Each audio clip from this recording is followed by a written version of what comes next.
Hey there, everyone. Welcome to our live stream. We're going to be reacting to the gold medal game here at the 2024 World Juniors between Team Sweden and the US. Wow, my thumbnail does not look good as a background. Anyway, I'll consider revising that later. So, yeah, we'll be watching this game and seeing who takes home the gold. Sweden is going for their third gold all time, the host country, of course, and the Americans are going for their sixth ever. So, we'll be hopefully watching this entire game. I've got, of course, my co host here, Cortana. She'll be hanging out and she'll be getting some treats every time there's a goal. And of course, send a super chat if you want me to give her a treat. I'm happy to do that here. Victoria Chance, hello. Thanks for jumping in here. And hopefully, we get ourselves a fantastic game. I don't know, man. The Swedes, in front of their home crowd, I got to say, they're going to probably turn in their best performance of this tournament. And speaking of best performances, I want to shout out this team behind me here, Czechia. One hell of a comeback against Team Finland. And Finland, they're almost a lock to medal every time. They are so well coached and just composed. But the Czechs this time, they get that shorthanded goal toward the end of the second period, and then they storm back with the empty net, and then they get a couple empty net goals themselves, and they go on to win the bronze medal. So a big congratulations to Team Czechia. Absolutely. Oh, you are? Is that right, Victoria? All right, what's going on, Jake? Riley, hello. Thanks for jumping in. You're coming at me on X, right? We do a simulcast. Eventually, we'll do some simulcasting from Rumble as well. It's just a little bit tricky to figure out the integrations with that. But anyway, thanks for jumping in here, everybody. And yeah, of course, feel free to vote in our poll. Again, I have a feeling the Swedes are gonna pull off something special here, but the States are still a pretty stacked roster. Everybody except for one player on the States is actually an NHL prospect. And if you're cheering for Team USA and are a Blackhawks fan, big shout out Windy City Hockey. I know he's live right now too. Yeah, the Hawks have 4 prospects on Team USA. And on the other side of things, the Canucks have 3 prospects on Team Sweden. And then across the board, the Sharks have 4 prospects, 2 on USA and 2 on Sweden. Oh, what's going on, Dan? How you doing, man? Best of luck, by the way. Carmen, let's go Hawks. Exactly, right? If you're a Blackhawks fan, that's basically a quarter of Team USA. Thanks for jumping in here. And yeah, this game should start hopefully in the next, I don't know, 10 or 15 minutes. It's already what, 7:30 in the evening in Sweden. I haven't visited much of Sweden. I've only popped in for a few hours over a couple of days, but of course, would like to watch some hockey there. I've seen some hockey, of course, in Czechia and Finland. One on Sweden, yes. Edstrom. Read all about it. David Edstrom. I don't know anything about him, but good luck to all these players here. Of course, and actually, the Swedes have their roster is nearly entirely NHL prospects as well, except for their goaltenders and a couple other guys. We already got 20 people hanging out with us. Awesome. All right. Yep. So let's see here. We've got just overall, we've got 1 Lightning prospect on USA. Like I said earlier, 4 from Chicago. Columbus has, I think, a couple prospects in this final here, at least 1 on USA. Philadelphia has Cutter Gauthier, 5th overall draft pick recently. And Gauthier is the tournament leader so far with 2 goals, but 10 assists. And in the goal department, of course, he scored what was the winning goal against Team Finland. Like, man, I feel awful for Coco, their goaltender, because he played the back-to-back. So he played yesterday as well. And the USA was able to come back from down 2-0, and then a tough game for him at the end today against Czechia. But anyway, Gauthier had that clutch goal there, and of course helping the US get to this point.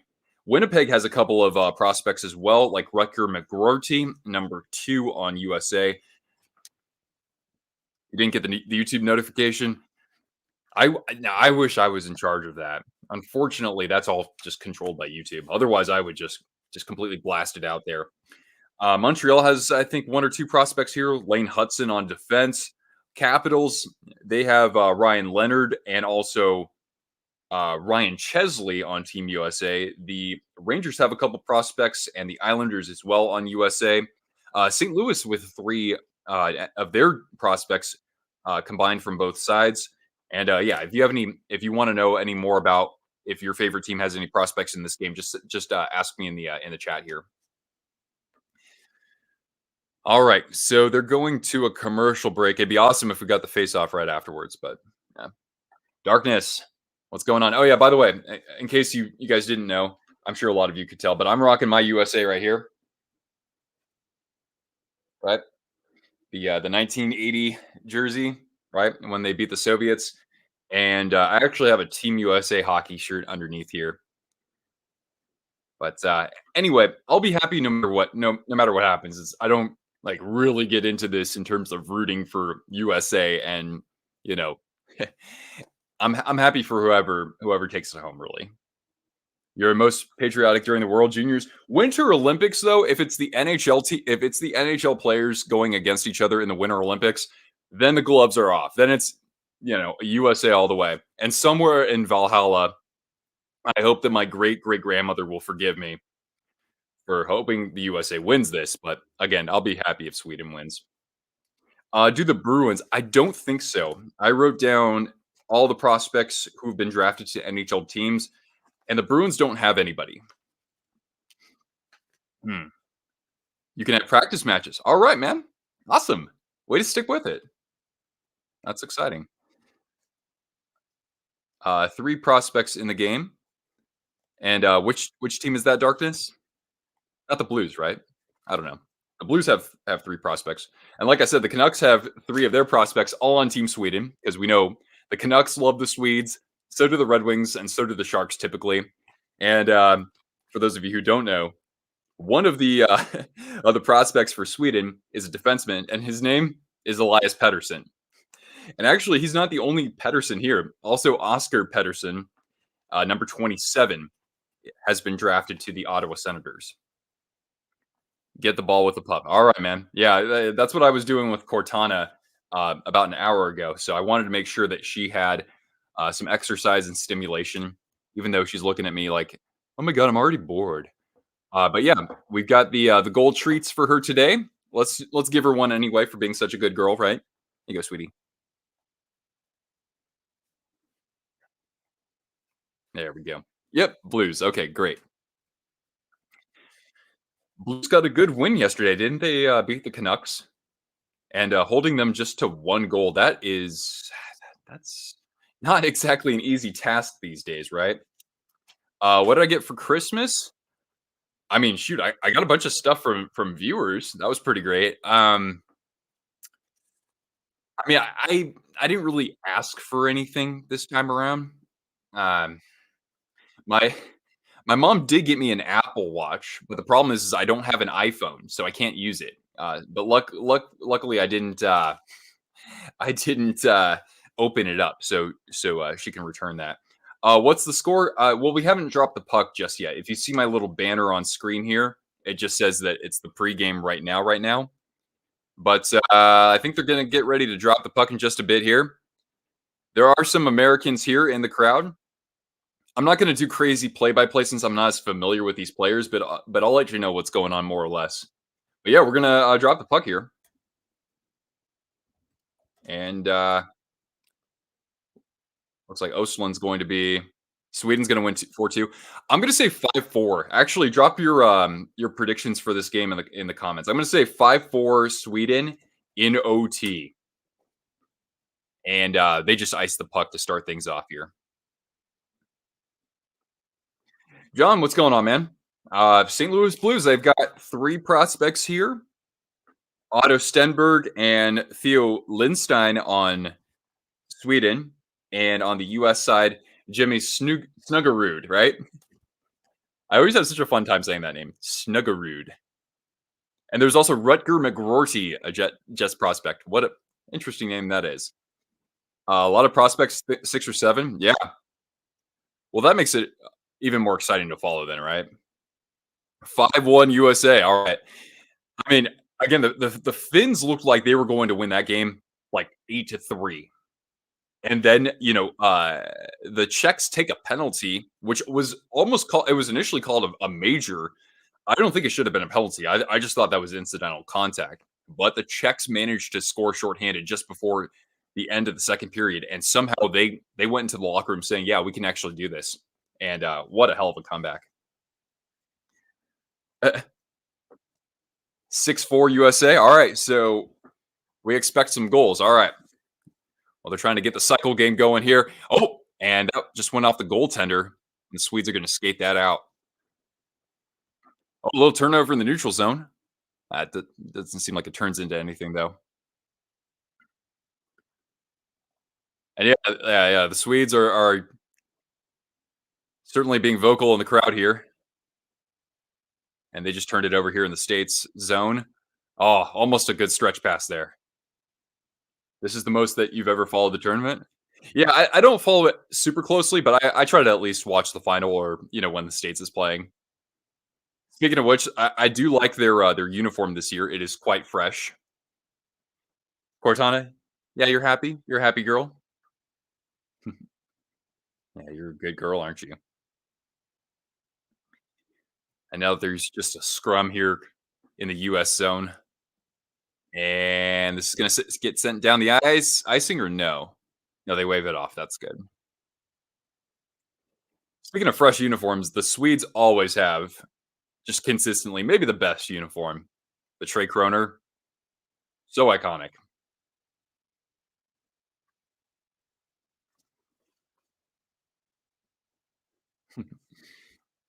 And here they are in the corner. Oh yeah, there are the Havlid brothers. Oh, a shot from the point that gets blocked. Swedes trying to hold the zone here, and into the corner. Nice little check there from the defense. And now from behind the net, looking for somebody in front. Cycled again behind the net. Too bad we didn't get Sweden and Finland. Yeah, that would have been contentious. I would imagine.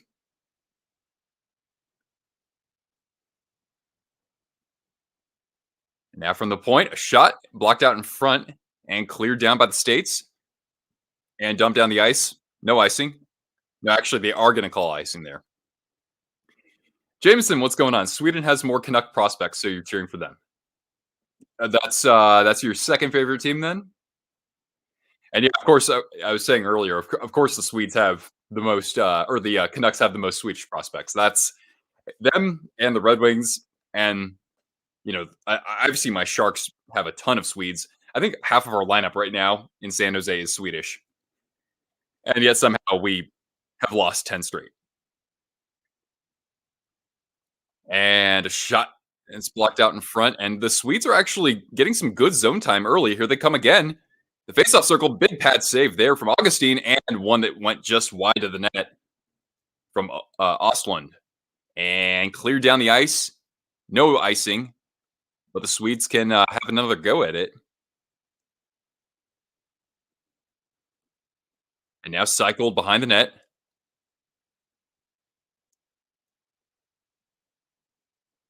And the US is able to escape that one. But again, I mean, all they're doing is basically just kind of racking the puck a little bit. And Sweden can, set it up again. In the Americans' corner here. Did I mention who won earlier? Yeah, the Czechs came back. It was one hell of a comeback for them because they were down 5-2. They took a penalty that was initially ruled a major, then it was reduced to a minor. I personally don't think it even should have been a penalty. This is at the end of the second period. They score shorthanded, go into the locker room. They trail 5-3, and then they storm back with their net emptied. They not only tie up the game, but then they actually score the winner and then add 2 goals with the Finnish net emptied, and they win. So I got my Czech jersey hanging up behind me here. It's a Tomas Hertl jersey, of course.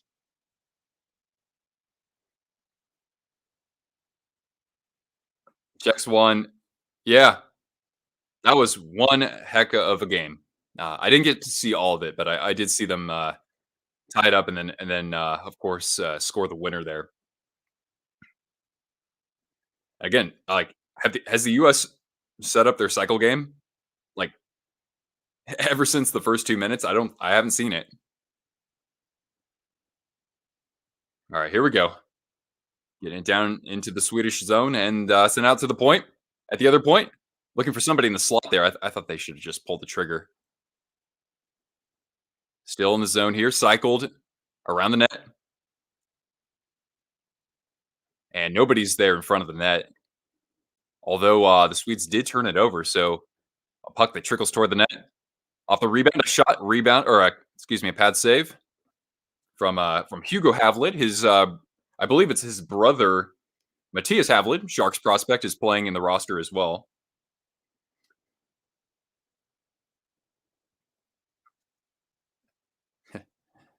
All right. So what are we at? 14:34 left in the period.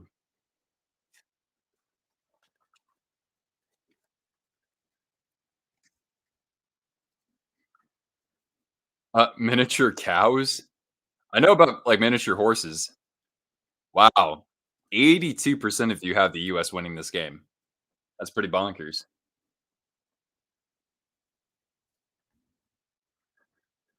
All right, face off in the American zone and cleared out center ice and again immediately turned over, man. Some some sloppy play here from the Americans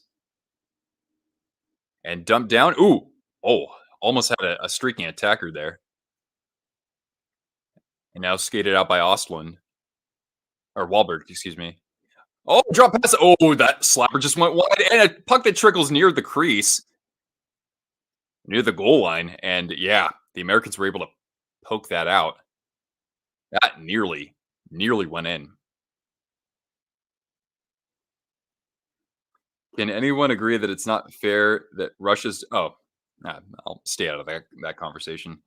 But yeah, I mean, it sucks that those players, just because they're they're kids, right? It's like I personally would like to see the kids play, but that's a sticky situation over there. Now a chance for the Americans at the dot and a shot that went off the side of the net. Now into the corner and a chance in front. A shot that goes a little wide there. Was that Will Smith? Might have been Will Smith. A shot for a chance in front and down went one of the Americans. No penalty called. But now that yeah, the U.S. is starting to come on a little bit more strongly here. What's up, Ethan? Thanks for hopping in here, man. And I think the Swedish crowd wanted a penalty there.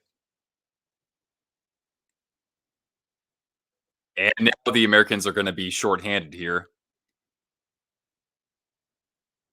with 12:44 left in the period.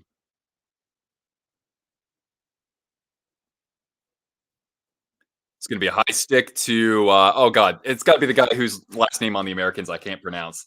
Not Forsyth, it's Fortescue. That's right, Drew Fortescue, a New York Rangers draft pick. So we got a commercial break, and then the Swedes are going to be on the power play. So watch out.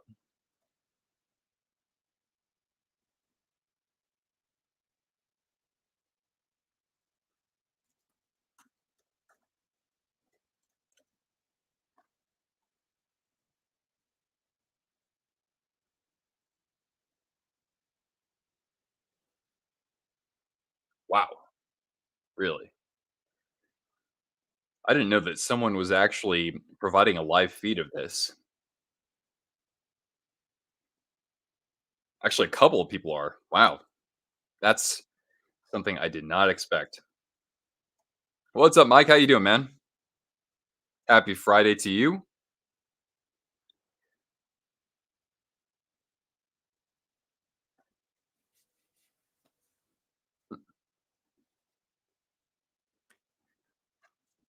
So yeah, that's a high stick to Drew Fortescue, and we'll have the first power play of the game.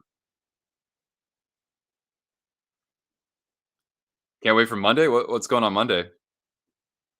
Oh, okay, that's cool, Jake. Uh, Probably not Riley. I haven't dressed up for Halloween in I don't know Probably since when I was in college. That's a long time ago. Where do you watch this? I'm watching it on NHL Network, and that for me is through Sling TV. Hey, what's going on, Bodacious? All right, so the states get the clear here, and charging into the American zone. Oh, nice dangle there. A shot, and that gets blocked by the defender in front.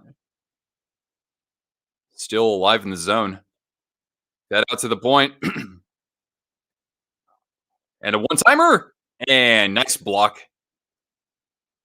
I didn't see who got that, but now the states can regroup, bringing the puck behind the net. Not a bad idea from Lane Hudson. He's able to chew up some time there. And the first minute has been killed off. Shots, by the way, are 3-3.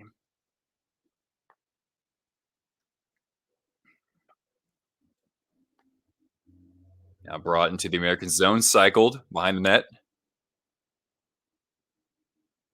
And from the circle, oh, a nice dangle, but a good poke check. And a one timer. And wow, what a hell of a block there. That might have saved a goal. Who was that? A shot again, and nearly off the glove there from the American goaltender. I think that's Augustine. And then that gets cleared down. But yeah, some really good puck movement there from the Swedes. Just some uh, excellent shot blocking, I'd have to say, from the Americans. Another chance off of Augustine. And a good dump down the ice. And the Americans will have killed off the first power play. USA jersey? Yeah, yeah. Here, I'll show you. There we go. That's right. It's the only that and the Czech jersey behind me are the only national ones I have. Did I just there we go. All right, back to 5-on-5.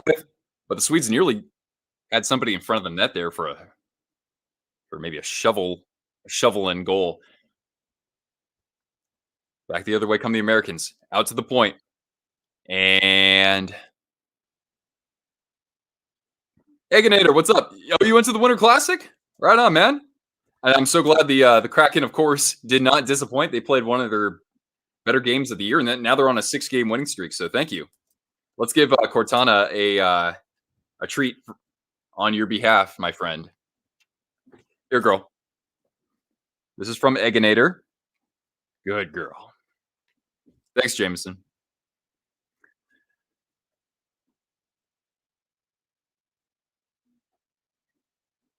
Yeah, I like the USA threads though. The current ones, they're pretty fresh. It was a fun game for some. Yeah, I mean, iron unkind if you're a Knights fan watching the Winter Classic. But yeah, I mean, I'm surprised that that was the first ever shutout because those games at times can be pretty. I mean, they're very unpredictable in that they can be very low scoring. Right, the Pittsburgh Boston one was really low scoring. Right, places I think it could be next year: Detroit, Denver, Columbus, Tampa. Yeah, I'd like to see Columbus get one. Honestly, man, Trey Augustine holding down the fort so far, and cleared down by the Blue Boys. The Swedes are wearing their yellow jerseys, so it's awesome because we get to see two teams wearing colored jerseys. It's not just a white jersey and the dark jersey. So Sweden in yellow and the states in blue, kind of like what we used to see back in like the later 70s and 80s in the NHL, right? Yeah, I'd like to see Columbus do it, man. At the Ohio State University. Now, puck out of play here in the American zone with 9:09 left here in the period. Angel Stadium. That'd be cool. I've actually strangely been to a playoff game there for the Angels. Arizona, Columbus, and Florida haven't played in any outdoor game. Yeah. But I mean, I think that the Jackets would need like I mean the Michigan Ohio battle, right? Even though the Red Wings and the Blue Jackets aren't in the same division anymore, I still think that that would be That'd be awesome, right? Especially if Michigan wins the national championship, right? Then Ohio State could host the Winter Classic, and the Red Wings could show up and be a good time. Uh, Come to the East Coast soon. Yeah, I mean, again, I've been dragging my ass because I, literally I wake up and I work, and then when I'm tired at night, then I stop working. So I haven't actually planned out this trip yet. It'll happen, but again, it's like I don't know exactly what else I can do besides be near the DC area for a couple days. Does Sweden have a white jersey? I don't think their national team does. Not for hockey. Probably if for like Olympic competition, I guess so, right? You might be moving from New Jersey. Oh, huh. Oh, where would you go anyway?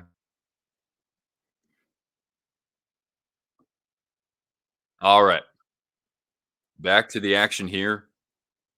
Sweden's had, I would say, probably about at least 70% of the zone time so far. At least their puck movement's awesome, and a shot that went just a little bit wide of the pad of Augustine.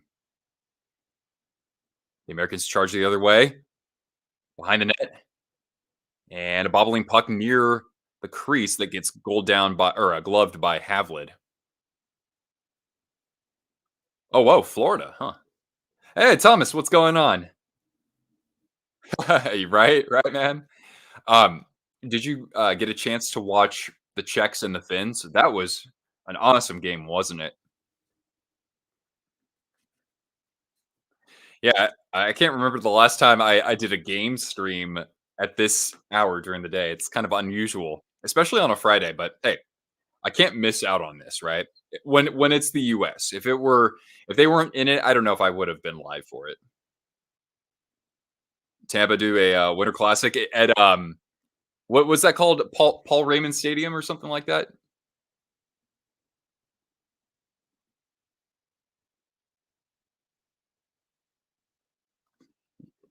All right, a shot and an easy save there for Havlid. That's the fourth shot on goal from the US. Raymond James Stadium. That's the one.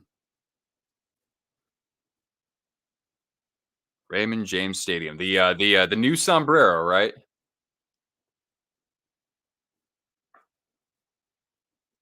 No coverage of the tournament on German TV. Oh, a shot. Oh, just nearly got through the pads of have a good shot there from Sharks first round draft pick, Will Smith.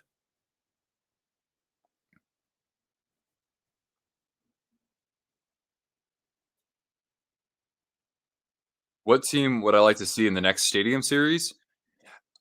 I mean, Arizona. I mean, I'd like to see everybody get an outdoor game, right? So Arizona, I would hope would get a chance. Actually, that was a really good tip there in front from Gabe Perreault off the Will Smith shot. But yeah, those guys play on a line together at what Boston College? I think that's where they're playing.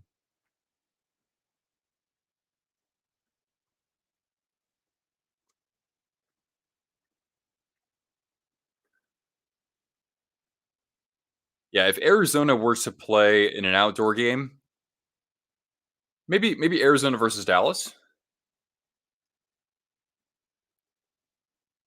Because Dallas has a decent sized sports market, and they've only had one other outdoor game, whereas the other teams kind of in that vicinity have been. I mean, I know the Knights were just in one, and then like the other teams have had two. The Ducks have only had one, but again, I think they would need someone else, like a larger market, to be doing a game. Oh, that's interesting, John. Maybe a stadium series. Yeah. All right. All right. The Americans bring this through the neutral zone, and nice job there to avoid a hip check.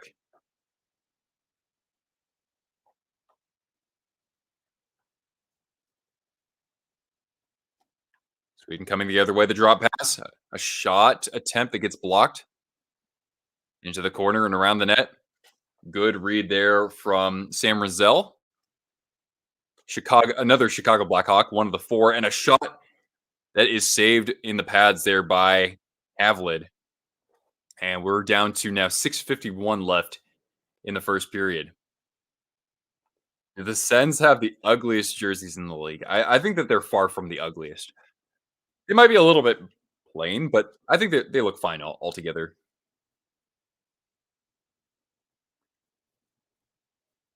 Wha- wha- wha- what's with these hockey crowds these days singing "Hey Baby"? I don't know. I think there are better ones out there. It's fun, I guess, but ooh, nearly a big hit in the neutral zone there on. I guess that would have been on Wahlberg. You're going to the Leafs Sharks game. Oh, really? Cool. Oh, a shot that gets saved out the shoulder of Havlid. Well, hopefully the Leafs learn to win in regulation. They're just, I think, 11-10 in regulation, even though their points percentage is, I think it's like the fourth best in the Eastern Conference. But yeah, they threw a bunch of shots on net the other day against the Ducks. Lukash Dostal did everything he could, everything and then some. A shot and blocked in front, and now the U.S. can skate the other way. Down to 5:40 left here in the period. Here they come through the neutral zone stretch pass, looking for Leonard, and a good read behind the net there from Solomonson. Chance in front there, and a good interception by the Swedish defense, and they'll come the other way. Favorite hockey stick brand? I mean, I've never really played hockey, so I don't think it's fair for me to like say I like one more than the other, unless we're just talking purely about aesthetics. I don't know which one I would support. I would want to say CCM, but that's so plain. So I don't know. Warrior? I'm not sure. The Red Wings and the Senators have been a disappointment. Well, I mean, the Red Wings started super hot. I know they won their last game, but I mean, hell, for me, the disappointment in the East, I would say, is the Sabers. Some people picked the Red Wings to make the playoffs. Some people said Ottawa. I said the Sabers, right? And they just, I'm just disappointed for those fans. I feel horrible for them, because they've been waiting 13 years, going on 13 years of no playoffs. Could the NHL do a game on the border? Would it be possible? Well, I'm thinking like, it would probably have to be on the Canadian border, but that would have to be a Heritage Classic, right?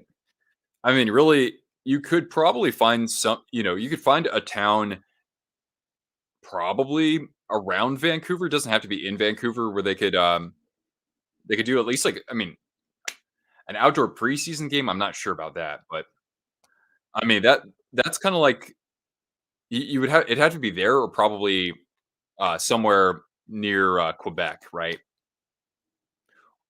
Or Buffalo and Toronto, right? But actually on the border. Well, then you got to build all the seats for that, right? Ovechkin needs to wake up. He did score in his last game. I think he did, or at least 2 games ago. Oh, here's a chance to break away.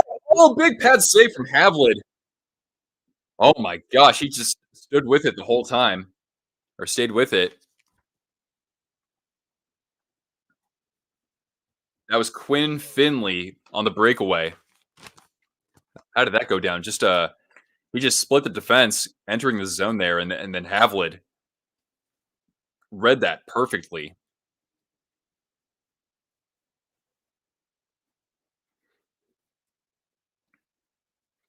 Actually, that shot wouldn't have gone in though, because it went off the side of the net. Point Roberts. Oh wait, isn't Point Roberts? Isn't that like that one little piece that's isn't that technically Washington where it's like basically in Canada, technically like the land is part of Canada, but it's an actual little piece at the very southwest end of British Columbia. It's something like that, right? Got a Winter Classic hoodie, nice.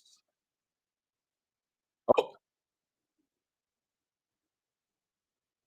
now the Americans actually lead in shots 8-5, even though they haven't had as much zone time. Bush Stadium, yeah, that's easily my favorite Winter Classic jersey because it's like my favorite jersey, the Blues 2017 Winter Classic.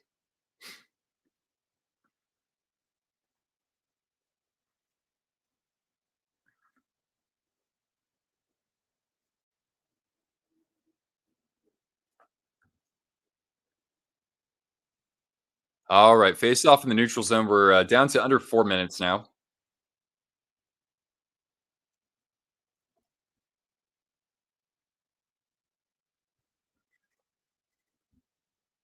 Oh, now a penalty, delay penalty to the Swedes, and Augustine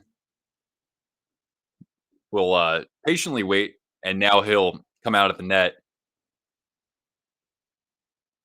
That seemed like a very undisciplined play.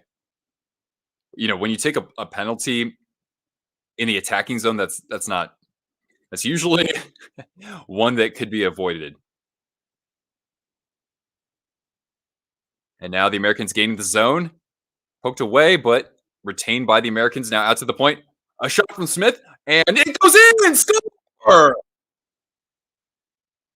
Gabe Perreault. And on the delayed penalty, the Americans take the 1-0 lead. How do I feel about Tatar? I forgot that he played in the league up until like a week or so ago.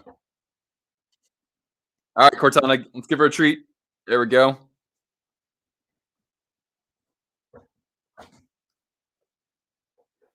Let's take a look at that again. Will Smith with the shot from the point, and it went off of somebody in front there, and then Perot stuffing home the rebound. Oh no, he tipped that. It didn't go off anybody. Perot was his blade was just right by Havlin's pad there. Great, great moment there.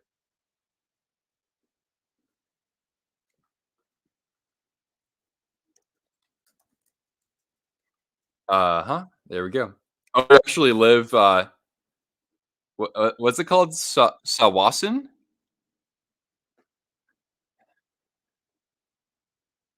Well, the Americans kind of weathered the storm to start this game. As I was saying earlier, the Swedes dominating the possession in the American zone for a good chunk of this period, and pretty impressive for the Americans to be able to actually manufacture some offense on a delayed penalty, right? When you have it 6-on-5 out there. Now in the Americans' corner at the half wall, a shot from the point, kick save, and the Swedes not able to stuff home a rebound there. But they'll keep the cycle game going out to the point. Oh, nice dangle. Goes behind the net. It's Oslin. And covered up here by Augustine with 2:05 left in the period. MSU, USA. Let's do it. But yeah, the Boston College line strikes first for the Americans. Gabe Perreault, Rangers prospect, tipping in the Will Smith shot pass. Will Smith, fourth overall pick last year from your San Jose Sharks. Top 5 players in the league right now. Well, Kucherov's making a run at the MVP. He's not going away. I don't know if is he top 5. You can still lump him in the conversation. Jack Hughes is kind of making a charge toward that. McKinnon's just tearing it up these days. If we're talking just forwards, I know I'm just naming forwards right now. Like Aho's been on a tear recently. I don't think he's top 5 by any means, but he's certainly improving his stock. Um, Quinn Hughes, I mean, shoot, you could have 2 Hughes brothers in the top 5 right now. You could. And, Crosby's still doing amazing things. Like, oh, a shot and off the glove there of Havlid as the Americans trying to, still create some pressure even if they're not able to score going into the locker room. Now that's the point. Seamus Casey, they were looking for another tip play in front. Good net front positioning there from Cutter Gauthier, who again leads the tournament in points.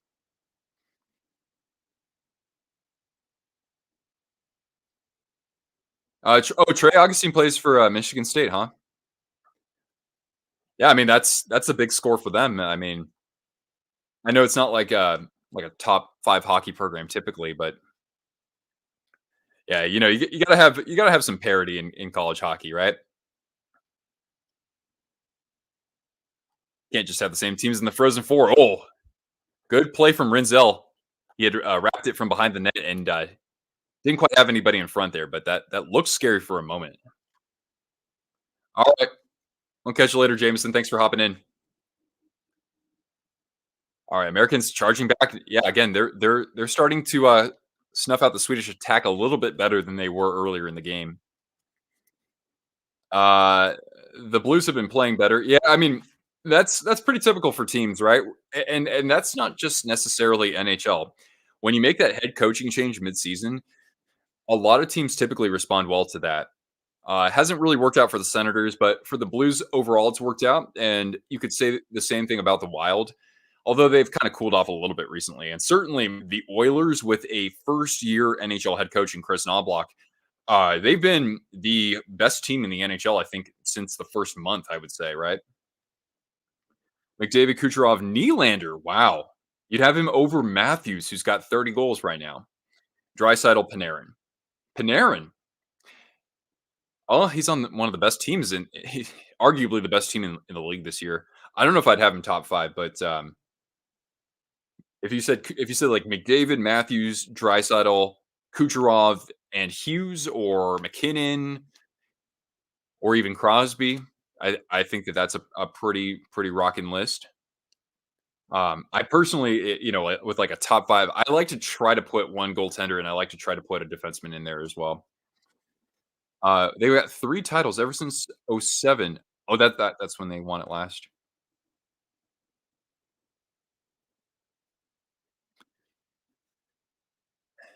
And, when was the last time Michigan State beat Michigan? Because I mean, yeah, just a couple years ago, right? That draft with Owen Power, that was like seemed like half the first round was Michigan. All right, Americans trying to threaten here, under a minute left. Swedes coming through the neutral zone. Backhander around the net. Nobody's there though. US Hudson flutters one into the neutral zone. Sent down into the Swedish corner. And now Nazar, Blackhawks prospect, and loose puck that's US has to regroup in the neutral zone. Hudson pulling up, and he was double teamed there. Swedes looking for something maybe here late. Final 5 seconds, and a loose puck gets cleared down by the US. Draw pass, maybe something here in the last second, and I think time is just going to run out. But the US able to, I think, play a good road period. PWC, what's going on? Arby's Pizza Hut. All right. I don't know what that has to do with PWC. I always think of Price Waterhouse Coopers. But hey, thanks for jumping in here. All right, so we go to first intermission.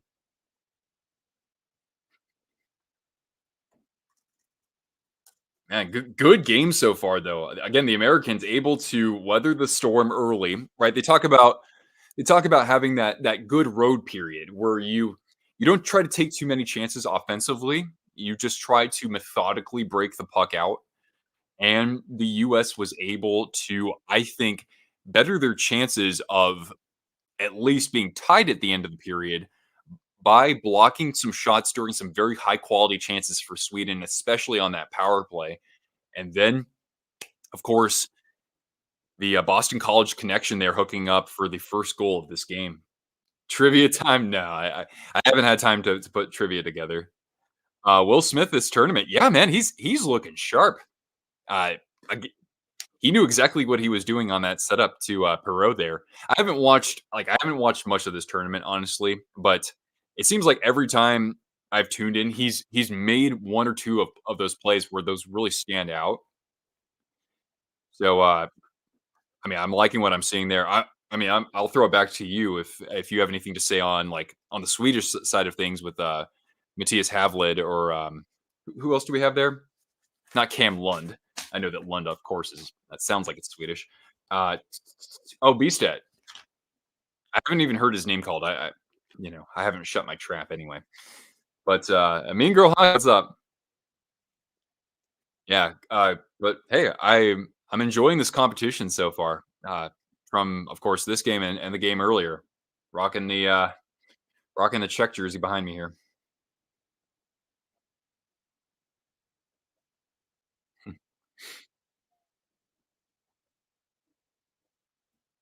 Hmm.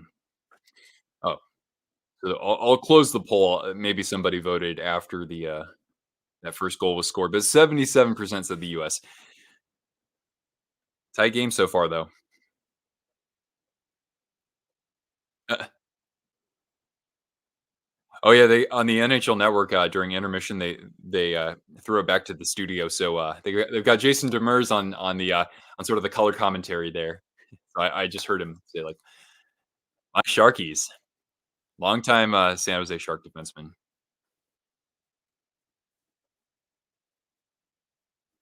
How you doing, Cortana? There haven't been that many goals, Cortana, so we'll give you a treat.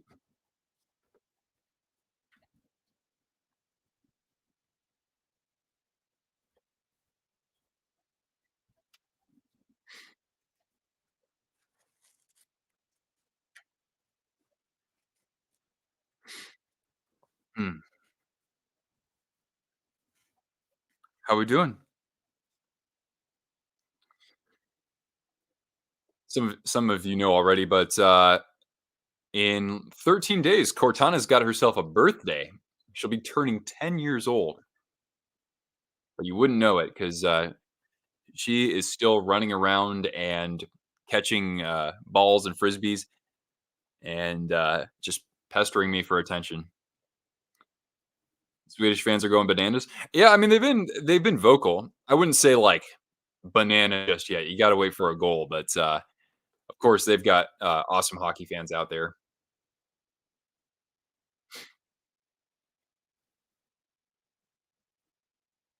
Mm, well, I guess they do go bananas considering they have, the yellow getup.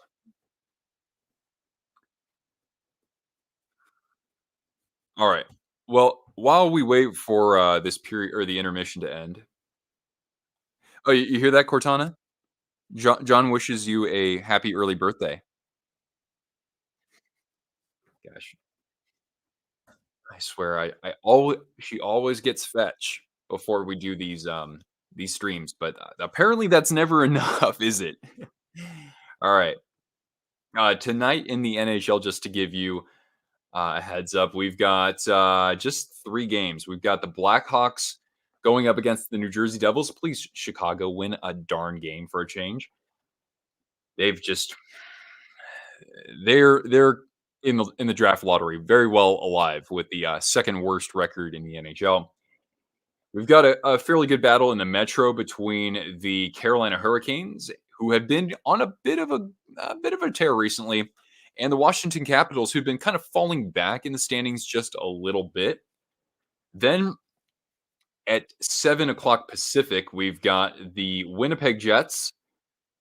They just won last night against the Sharks, and now they're going to see if they can win the back-to-back against the Anaheim Ducks, who, man, a couple of bottom feeders we're seeing in the NHL tonight. We can also take a look at the standings. That's a good way to pass the time, because then that way I can point out things like regulation record that I don't think that gets talked about enough. Go Hawks, please. Yeah, really. It's not just Bedard who needs to score a goal.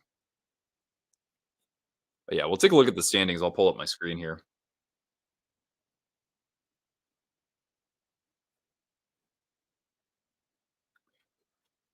All right, here I'm going to make this larger for you. All right, so let's take a look at the Atlantic. The PWHL starts this week. I imagine NHL Network will probably broadcast some of that. I don't. I guess go. What are they? The Waves, Minnesota Waves. Go Waves. All right. Let's see here. Let's go to the Atlantic Division. So I'm looking at points percentage. Boston's still on top. They've basically been there the whole year. And I know they had that 7 point cushion against, let's say, Toronto here. They've played what, one more game? Okay. But that's still a decent cushion. I mean, there's no way that the Bruins would fall out of the top three. Florida has been awesome recent. I mean, they've been really good for the most part all season long. They're on a 6 game heater right now. And again, you look at regulation, right? They got 22 regulation wins and just 12 regulation losses. So a large majority of their games are decided in regulation, and more often, by a 2-1 margin, just about. Actually, more, almost double. They're coming out on top. They just won in Vegas last night. So I mean, they have to be feeling very confident that they can not only, make a deep run, but perhaps even be a better team. You know, and they won last night despite having what, Barkov and Rodriguez out of the lineup, or at least they left the game. Toronto's still hanging tough. I mentioned them earlier with regards to regulation record, but you look at that, they got themselves a good cushion when you look at points percentage. So that's why total points can be so deceiving, because they're only 2 points ahead of Tampa, but they've played four fewer games. Yeah, the Knights are uncharacteristically having a slide. All right, Tampa, Detroit, still alive in the wild card race, but when we look at the Metropolitan Division, those teams are collectively ahead of that pack. So right now, the Rangers are still looking like the President's Trophy favorite. The Hurricanes have been turning it on better recently. They have only lost once in regulation over their last 10. The Islanders have surprisingly really turned things around. Again, after a lot of fans were calling for Lane Lambert to be fired. I know they're just 4-3-3 in their last 10, but somehow their points percentage, their record overall is strong. They're 14-10 in regulation. That's not bad, and they're scoring goals. Even though the weird thing to see with the Islanders is that they've allowed more goals than the Hurricanes. Well, I mean, Hurricanes got a good defense, but like they've allowed more than like the Hurricanes, the Rangers, the Panthers have surrendered fewer. So New York has actually gotten things together fairly well offensively versus like where they've been before, and the power play is a big piece of that. Then we've got ourselves the Devils in the Devils would actually be the first wild card if the playoffs started today. If you look at points percentage, Washington would technically be in the second wild card, although Philly and Pittsburgh are kind of breathing down their neck. So Philly sliding a little bit recently. Pittsburgh has 7-2-1 in their last 10, so that's good for them. And yeah, they're actually getting things done defensively very well recently. I think that the fans will certainly point to the way that mostly Jari, and actually even Nedeljkovic has played too. Nedeljkovic being a Pittsburgh native, I believe. All right, and before we get back for the second period in the Western Conference, right now, look at that. The Winnipeg Jets are in first place in the Western Conference. Regulation record is 22-9, and that is actually, I think, is that the best in the NHL? It's right there. That might be the best percentage in the NHL. Avalanche and Stars are second and third. Stars again, they can't, they seemingly can't beat the Avalanche. They have a hard time with them, and they have a hard time with the Knights. So that does kind of concern me as we start to talk about who the real contenders are. Nashville holding things down pretty well still as a wild card team, but you do have a couple teams still chasing them. Arizona, St. Louis. We'll see if Minnesota I know Jake mentioned them having some injury troubles, but again, the real good teams find a way to overcome those. And in the Pacific, we've got the Canucks on top, regulation record of 23-11. That's damn good. Kings have been sliding a little bit recently. They're 0-2 in their last 4 games, but they still have. I think they still have a very strong roster to finish in the top three. I don't think that's going to be a problem. And I wouldn't. I would. It'd be hard for me to imagine the Knights falling out of the top three. The Oilers have been absolutely killing it recently. They've won 6 in a row, and we know that they're like what, like 16-6 since the coaching change or something like that. Kraken have also won 6 in a row. So now, when we talk about the wild card race, the Oilers and the Predators are currently in those spots, and Arizona and then Seattle and St. Louis are again kind of breathing down their necks. The Flames have actually been pulled pretty well recently. I don't entirely trust them, to be honest. I said that in my last video. I was like, yeah, when Blake Coleman is your leading scorer, I'm not a believer, but who knows? I know Markstrom's played better this year.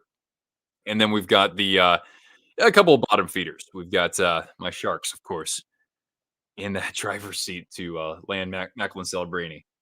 All right, I gotta stop presenting here. Don't rule out the Oilers. Yeah, I mean they're already back in a wild card. That's impressive.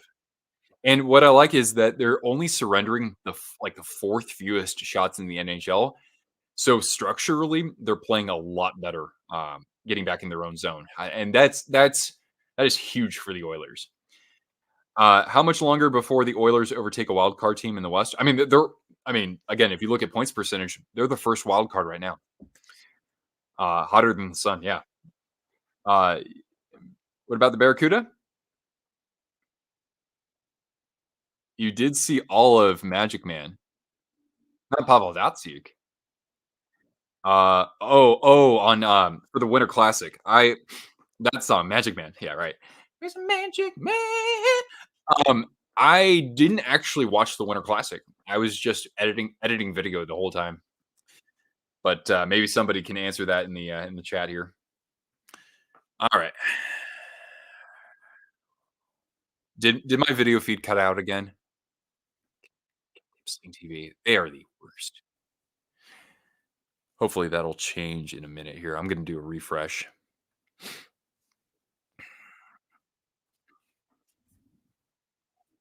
Unbelievable.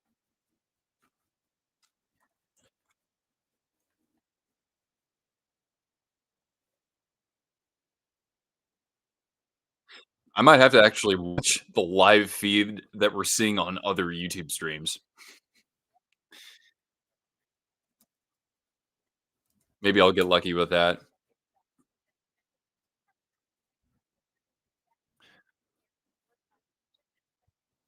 Yeah, I think they literally have the live feed going on through TSN, or I mean on YouTube with the TSN feed.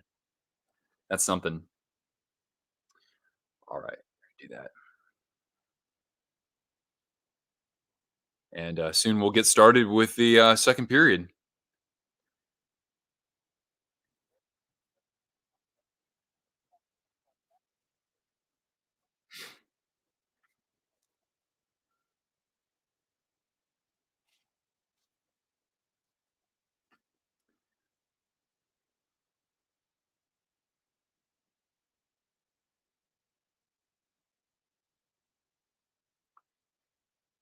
All right, anybody doing anything interesting over the weekend?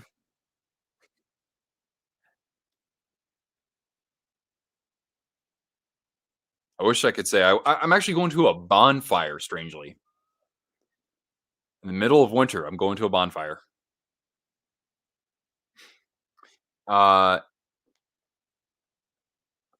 Hart was on TV. Okay, that's cool. And Wilson has one of the greatest rock singers ever.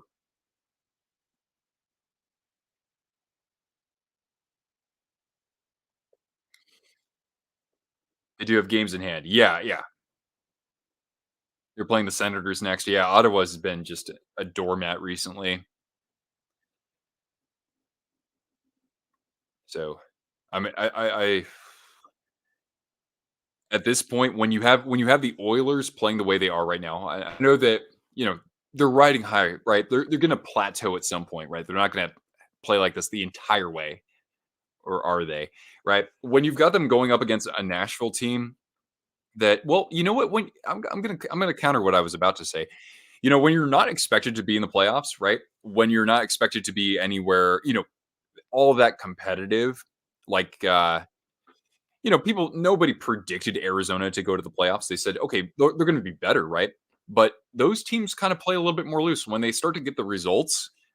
Then they're like, you know what, this is fun. We're having a good time, right? And so as long as they're not like putting pressure on themselves, right? They say like, look, this is how we can play. Let's stick to that and enjoy this for what it is. Then yeah, you might have a team like Arizona or maybe Nashville getting into the playoffs. What channel? I've been watching this on NHL Network. Oh, good. My video feed came back. Nice. All right. You're watching while working. All right. I wish I could say that that used to be me. I wish I could do that. Hey, LGG, how you doing? Thanks for jumping in here. Hey, Cortana, you want to say hi to LGG? Okay. I won't ask for any. I won't ask any follow up questions there, French Montana. All right, we're gonna get underway with the second period. Why did that intermission seem like it took about 30 minutes?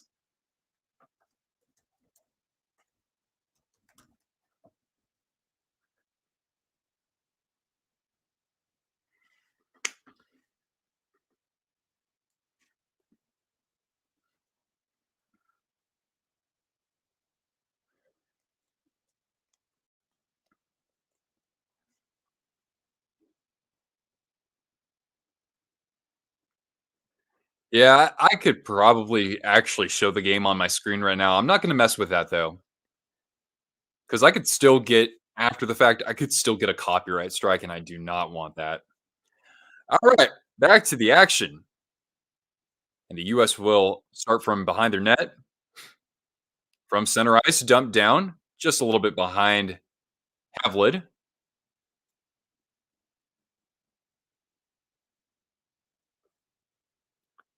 And now Sweden trying to come the other way, dump down behind Augustine. Americans coming up with the puck pretty easily there, and they'll charge ahead. Out, Cutter Gauthier, a shot, a little bit wide, actually blocked there, and poked out. And a good read there by Ryan Chesley to disrupt that in the neutral zone.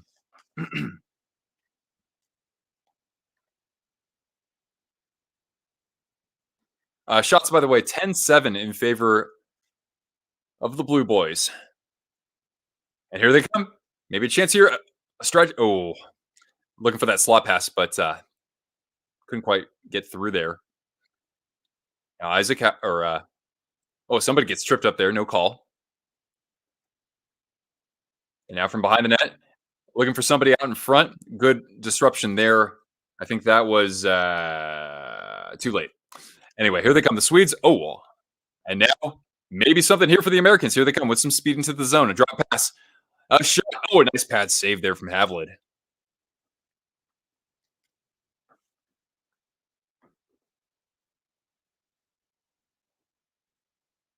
Now behind the Americans' net, the Swedes attacking with Stenberg. Good support there from the American defense. Still alive in the zone.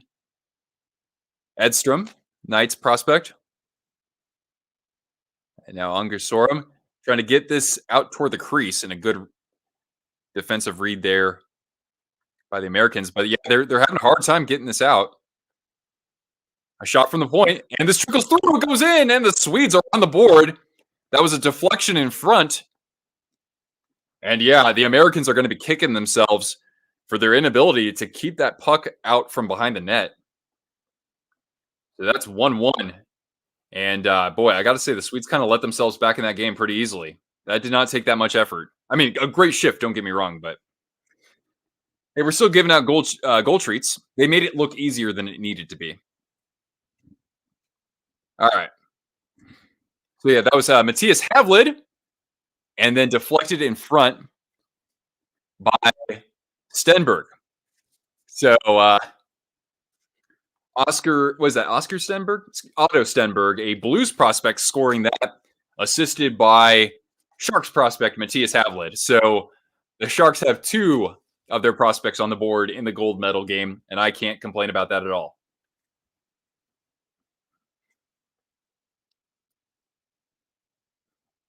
Yeah, John, your guy getting the goal here to tie things up.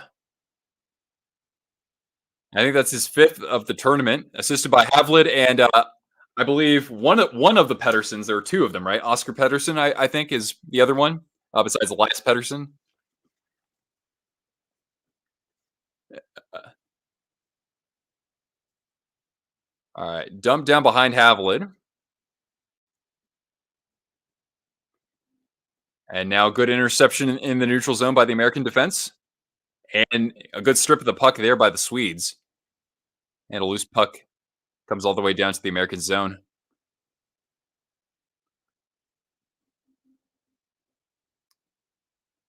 Now move to the point.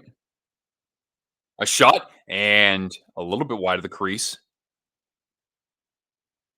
Americans trying to move it ahead and coughed up, and now turned over the other way. It's Oliver Moore trying to cycle it behind the net, and a good read by Finley.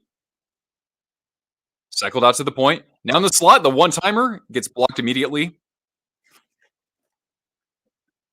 Now the Swedes skating it out. I'm noticing that with both teams, they're trying to skate the puck out, and they get stripped right as soon as they get into the neutral zone. And sometimes that's actually still staying in the zone, and so you get an odd man chance like automatically from that. Someone do a Michigan. If we get a Michigan, oh Bruin, what's going on? Hey, thanks for jumping in. If there's a Michigan goal, Orange Boy, you get a Twisted Wrister T-shirt.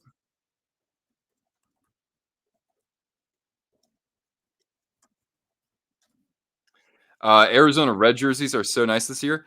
Oh, the script, right, with the kind of pattern on it, right? I wish they had different colored pants. I don't mind them though.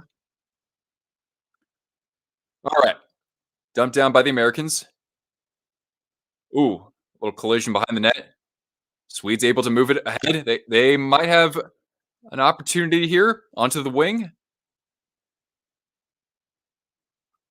And some good defensive support. And now at the half wall, moved out to the other point. A shot at the top of the circle off of, Augustine, and nearly put home. Who was that for Sweden? Might have been Lekkerimäki.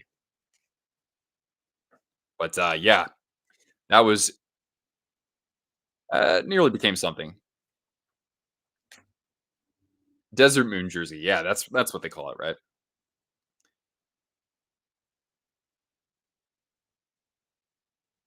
And now the Swedes they've got some jump right now. A shot from the point, just wide of the pad of Augustine.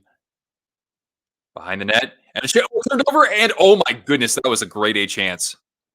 I don't know who blocked that, but nearly something there for Otto Stenberg. He almost had a chance to stuff home his second of the game.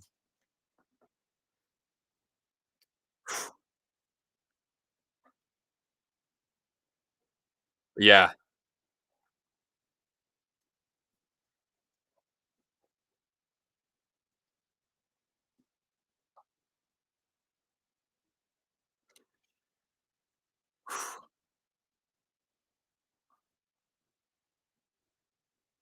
Now the Swedish crowd really coming to life here as the Americans take it behind the Swedish net. Cycled the other way. How am I watching this? Actually, you can find a live feed of the game on YouTube if you just search up World Juniors Final or something like that. I'm watching it on NHL Network. Americans bring it into the zone, pulling up at the half wall, cycled behind the net, and looking for somebody near the crease, but picked off immediately. And again, another one of those turnovers high in the defensive zone but the Americans are offside here with 14:02 left in the second period. Let's call it mid.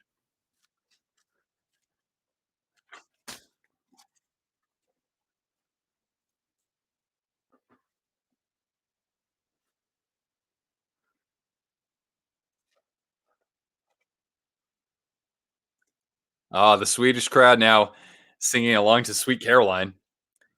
Isn't it a little bit too early for that? Isn't that more of a third period thing? Anyway, a save by Augustine off a shot from the wing of Ostland. All right, they're gonna go to a commercial break right now with under 14 to play in the second.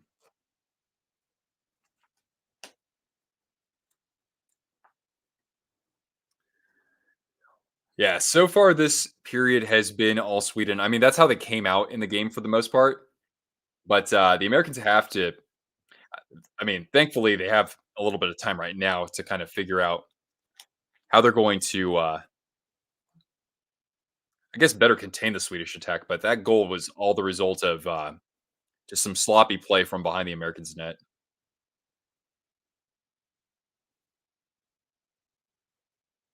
Nick, how you doing, man? Aren't you live right now too? Oh, LGG, epic $50 super chat, epic super chat. Can we throw it down for LGG in the chat? Big dono hype. All right. Well, we got to. Wow, we got to do. I'm gonna give her a cornucopia of treats here. A 50 burger. Happy New Year to you. Whoop whoop.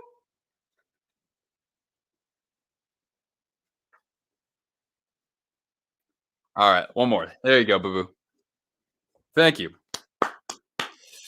All right, here come the Swedes yet again. Oh, nearly wrapping it around or feeding it to looked like that was Lekkerimäki set up in front of the net, who does lead the Swedish team in scoring right now. Lekkerimäki, the Canucks prospect with 6 goals and 3 assists in this tournament.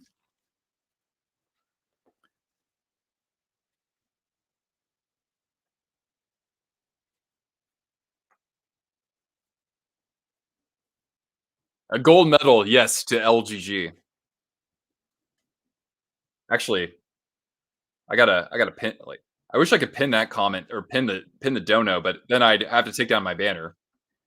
But it'll say up at the top of the chat at least.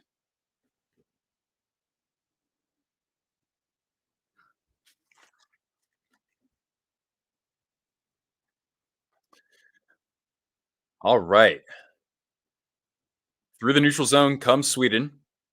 Backhander saved by Augustine. Good tie up in front of the net. That would have been a good follow up opportunity. And at the point on the puck, Americans coming the other way. Breakaway shot. Oh, and maybe trickled off of Havlid there. Will Smith nearly had one there. Henrik Lundqvist is at the game. Yes,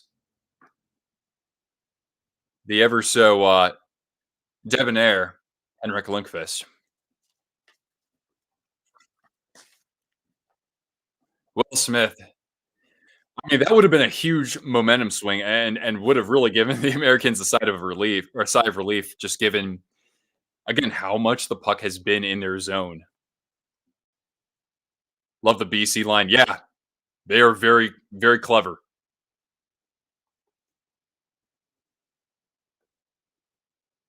Let's see if the Americans can at least try to build on that. And they've got it behind the Swedish net. And a shot from the. Oh, that one actually rimmed all the way around. So the Americans, Hudson's going to have to chase this all the way down from his own zone. Cooper, go USA. Let's see if they can act. Yeah, we might see them wake up here.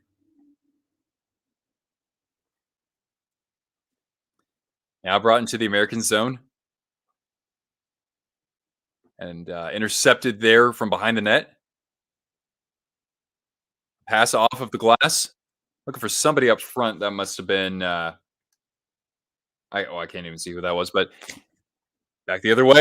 Oh, nearly a chance in front of the net there. A good defensive read. Looked like that was from Hudson. Otherwise, that would have been a chance for Sweden alone against the goaltender.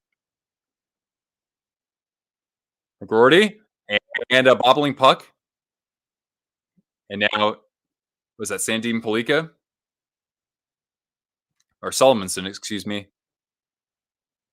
Still saying 4-2 Sweden? Yeah, I mean, that's still a very realistic score. I said 5-4 in overtime. The way things are going right now, who knows? Maybe we could actually see this go to overtime. Well, happy Friday then, Cooper. Rude Slat. That's a fun name.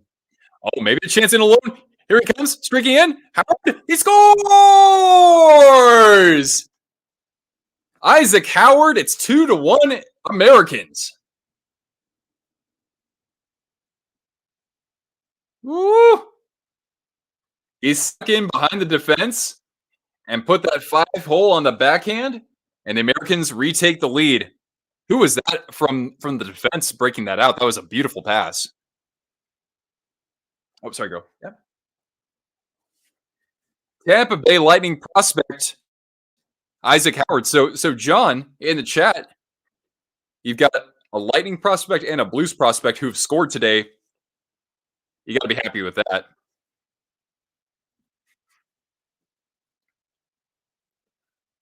All right. Again, like this period has largely just been the Swedes, but 2 breakaways in probably a 2-minute window there, and the Americans have may have figured out something. We'll charge it back the other way with Hudson. Takes it behind the net. Now looking in the slot into the skates of the American attacker there. Now for the point to play down to Howard. Here he is bringing it out from behind the net. Skating out to the point. Flutters one toward the net. Hanging onto it, the Americans are. Still at the point, and now to the half boards into the corner.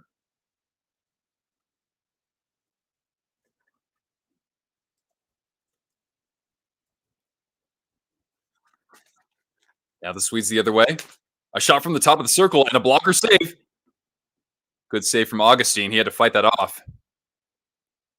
And now worked ahead with some speed. Will Smith. And a backhander that is swallowed up by Howard with 9:31 left in the period. So we've reached just past the halfway point in this game. But again, it's Isaac Howard as we go to the commercial break, helping the U.S. retake the lead.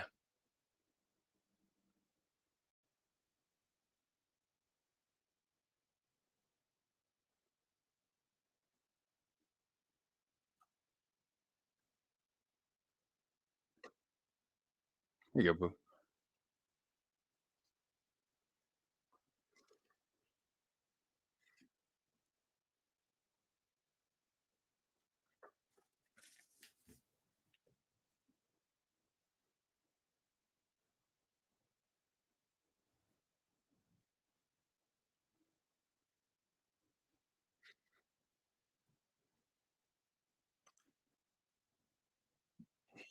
Oh, yeah, that's right. Yeah. So the Red Wings have probably two of the, I would say 7 or 8 top goaltending prospects right now, right? If you want to still count Kosa, because they got Augustine as well.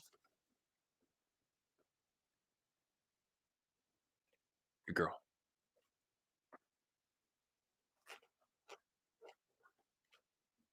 So Howard scoring his 6th goal, by the way, in this tournament. That's tied for first with Gavin Brindley, and I think that's also tied with Jonathan Lekramaki. Yeah. Well, off the face-off, the Americans getting a shot off there. Yeah, Will Smith. That was him there again too. Oh, you're good, Cooper. I mean, this is an odd time for us to be watching hockey on a Friday, right? For me, it's still Friday morning because I'm in the Pacific time zone. All right, through the neutral zone comes Sweden, and a pass that gets too far in front, and now turned over by the American defense, and now a chance in the slot, and a little bit wide of Augustine. These turnovers high in the zone are They haven't come back to quite bite the Americans in the butt, but they very well could because there are too many of them. Wahlberg's still working it in the corner. Weird watching hockey after school. Yeah, yeah, that early after school, right? Now Wahlberg still able to cycle it along the net. A chance in front, in alone against the goaltender, and a good read there from Augustine coming out to challenge that shot from Lekaramaki. Still in the zone though, Ryan Leonard able to fight off a forechecker and gets it just out of the zone to the neutral. Sweden regrouping, the U.S. getting the long change going.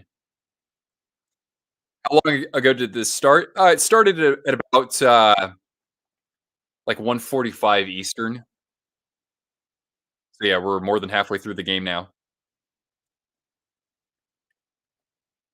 Cutter Gauthier, the face-off circle. Wrecker McGorty works it to the point. McGorty drawing a lot of defenders. A shot and the loose rebound scooped up by the Swedes. And now through the neutral zone. Oslin. Oh, gets around the defender. He shoots. Oh, good positioning there from Augustine, but even so, he's lucky that shot didn't go on goal. Now from the point, oh, a good look in the slot there, but didn't look like the attacker knew that was coming. Now, oh, the Americans trying to get greedy there, looking up ice for McGorty. That was almost another attempt to spur the Americans on a breakaway. Sweden is 7 hours ahead. Yeah, if you're in Central Time, then yeah, Sweden is 7 hours ahead. So yeah, over there right now, it's like what about 9 at night.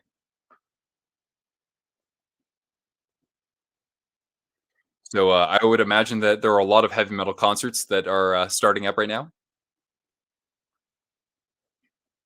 Now from the half wall, Hudson around the net, out to the point, loose puck, and a chance in the slot, and a nifty setup there that didn't quite get on goal. But this is a good response from the Americans. Sent behind the net, and there's Howard, who made it 2-1, and now Beestet moving it over to his teammate, and Sweden getting the clear, and they'll probably get a change here, but actually no, this is going to be icing, and the crowd does not like that at all. But to keep that line back there on the ice, that's going to be, they're pretty fatigued after that good shift from the Americans. I'm watching this on Sling TV, but there are live feeds of this on YouTube.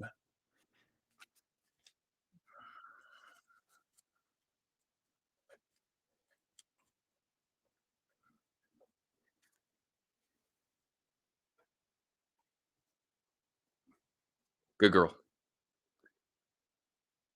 All right, a shot from the point, swallowed up by Havlid for a moment, but we still have a loose puck behind the net.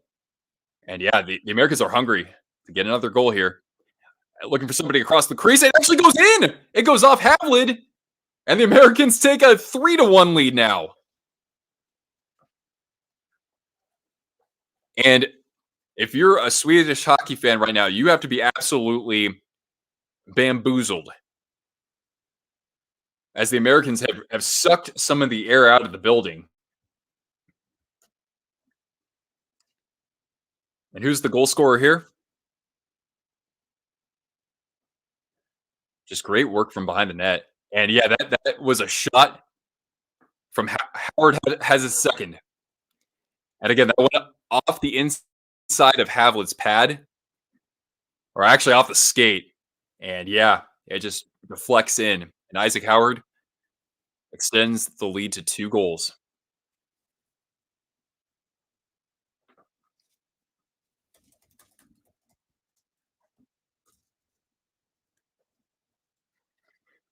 So yep, the Tampa Bay Lightning prospect with 2 in the net.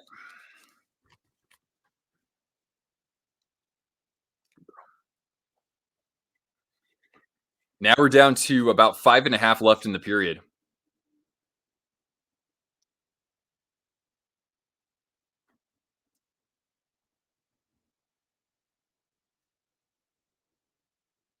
Yeah, man. Boy, now if you're the States, I mean, again, like they've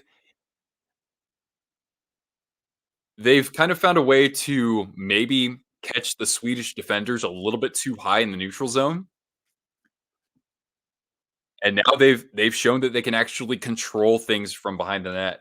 So, when you cover that ground, I think that that'll definitely again give them some momentum for when they not just head into the locker room, but hopefully when they come out in the final period.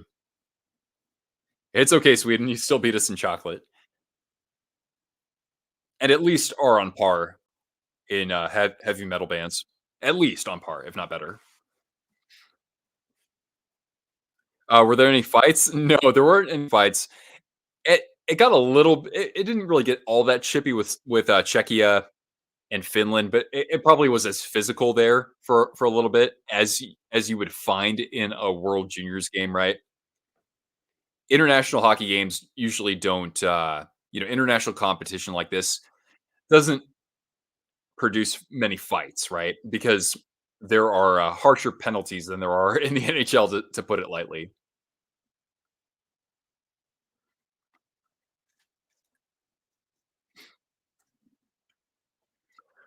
All right, a face-off in the American zone, controlled by Sweden. A shot from the point that eventually finds its way out of the zone. Sweden regrouping. The Americans lead the shot still 16-15. I hate school. All right. Now from behind their own net, Hudson trying to stave off Lekkerimäki.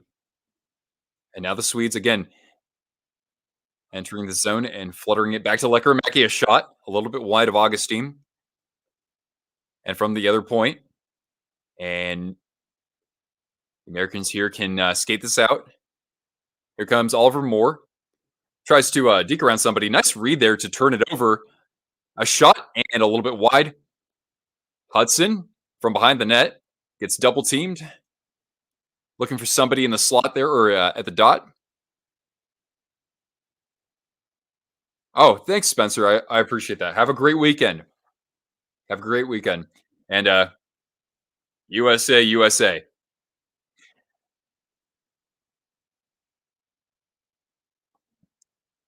I think the Swedish fans wanted a penalty. Big collision there. Who was that laid the lumber? That was a beautiful hit. I want to say it's 19. Who do we have a 19 on our team? I don't know if that was. I don't think that was Ryan Leonard. But anyway, play goes on.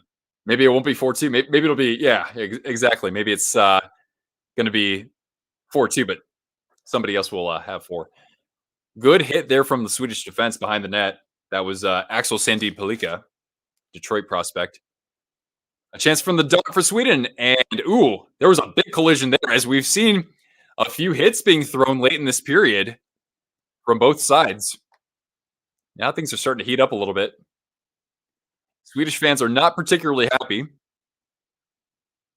as this is not as gentlemanly as it was earlier.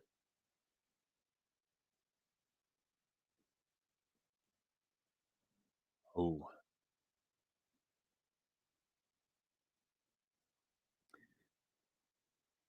now Ryan Leonard trips up. Yeah, I'm surprised he didn't get called for anything there. There's only been one power play. Oh, a high backhander there from Smith. Man, Will Smith has had a few chances tonight, and as a Sharks fan, I love seeing that. Oh, that was Ryan Leonard on the hit. Oh no, Rutger McGroarty, of course. With a name like that, not only are you going to get cross checked, but the fans hated that hit. That was entirely clean. There wasn't any principal head contact. But that being said, the refs are actually gathering right now. I don't know if they're going to discuss that hit. Future Jets legend Rutger McGroarty.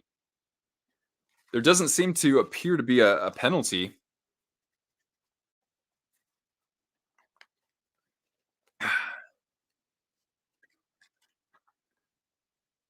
Yeah, I don't think there's a penalty. And the Swedish fans are again a little flabbergasted. Yeah, that's a good hit. Unfortunately that was on Unger Sorum, by the way, Hurricanes prospect. His head did hit the ice after his body did, so you don't like seeing that. But I again, that's a perfectly legal hit in our world, right?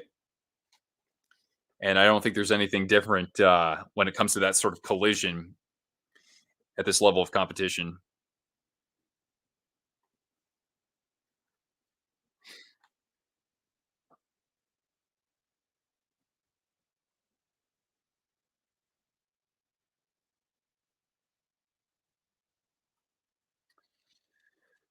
Off this face-off, though, the refs are stop and play. No, not a penalty though. I don't think. 2:53 left in the period, by the way, and the Swedes win this one in their own zone, but turned over immediately there from Elias Pettersson. That's his name. Now the Americans cycling along. Ooh, big hit from behind the net there by again Pettersson. At the point, the Americans with three guys out there now work down to the circle. A chance and a nice glove save there from Havlid. Robs Sam Renzel with the glove, flashing the leather. No doubt about that. He knew exactly where that puck was going. A WHL fan? Yeah, I'm American. I live like 45 minutes from Spokane, so I go to I'll go to a few Chiefs games a year. The refs missed that call. Who was that on? Hey Rick, thanks for jumping in. Happy New Year. You're a Sasky fan, all right? For a while there, I was kind of following Tristan Robbins, who was tearing it up. And, oh, you used to live in Spokane? No way. All right, here's Beastet. He rips a shot that gets blocked. And now in the corner, out to the point. Salmonson. And that deflected off of somebody. Still alive, though. A one timer.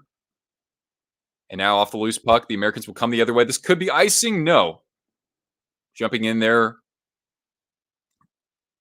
were the Americans. And now Beastet trying to stave off a defender or a forechecker. And a nice stretch pass, but that gets picked off immediately. McGroarty. And now in the slot, high slot, a block shot. And now we're down to 90 seconds here in the period. You know Robbins' dad? Oh, whoa. I didn't know he had played with them. How was New Year's? Hey, it was good. It was uneventful, but I was traveling, so I wanted a night just to chill.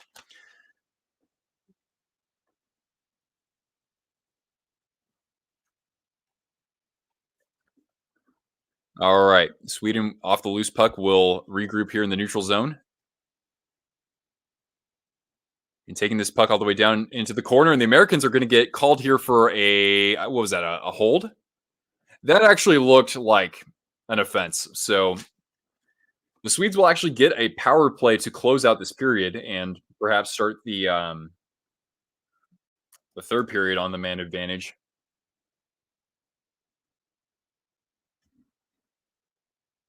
You would love a Trey Kroner hat. Yeah, I mean, that's just a great look, isn't it? Yeah, that's going to be a holding. Yeah, good call.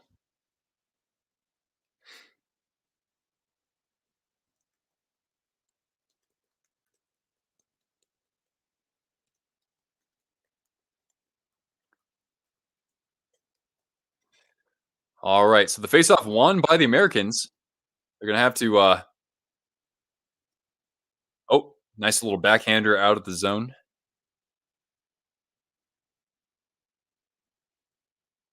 Cortana looks rough because she's a Sharks fan. That's funny. Good one. Oh, maybe a chance shorthanded. Here they come, Ryan Leonard. Looking for somebody on the backhand, but couldn't quite connect with his teammate. Back the other way come the Swedes. A drop pass in the high slot. I don't know why they passed up on that shot.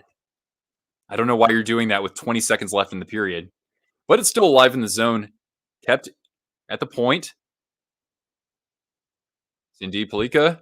A shot and a save by Augustine off the pad. Still alive, though. He'll try again. He'll send it to his teammate. A shot and a one-timer. They score. And that is a huge, huge goal there. Coming from Lekkerimäki. That's his 7th of the tournament. And the Swedes are still well alive in this game. I'm just going to change this to say intermission right now since it's going to be like in just a few seconds. That's a big, big goal.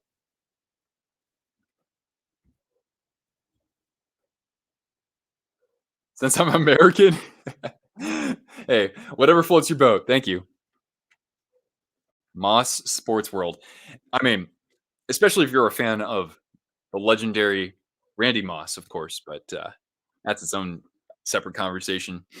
Henrik, and yeah, what's going on, Micro? Nice seeing you jumping into the Flying Fluffy chat yesterday.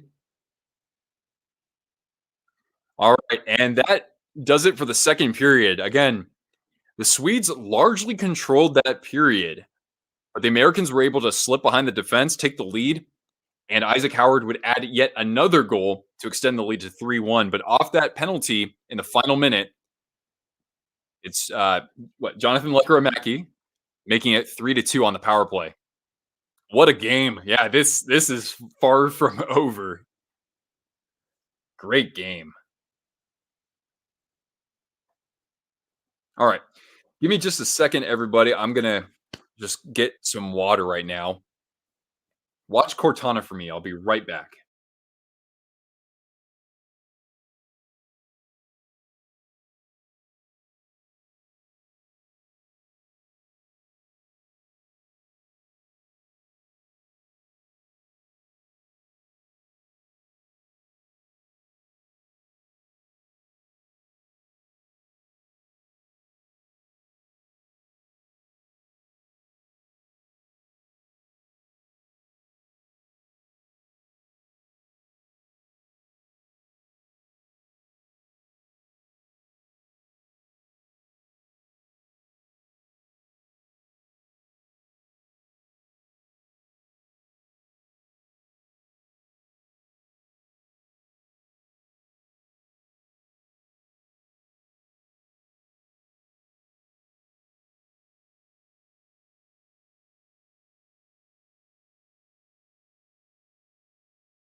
You can tell there's an American ref.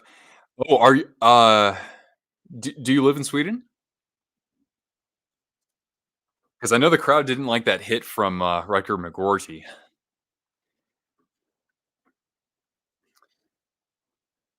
Got to go. Oh, catch you later, Bruin. All right. Yeah. This is a really good game though. And that's following up from the great third period game. You're not salty.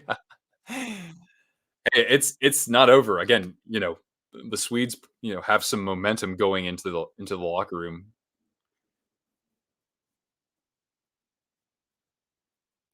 Yeah, yeah, I got my Czech jersey. I have to, of course, give them a lot of credit for how they came back. Finland is never an easy team to defeat for the most part. Tomorrow, the Sharks versus the Maple Leafs. Yeah, in San Jose, and then they play. Then the next game is in Toronto, like just a couple days later. I guess we can take a look at the statistics while we try to kill some time here.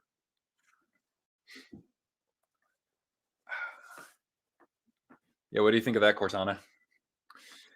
All right, let's go to the stats. I want to see who the league leaders are. I haven't really been keeping up on stats too much. Let's go with that. All right, let's look at the stats. Oh, I have a little typo in my banner. I don't like typos. All right, so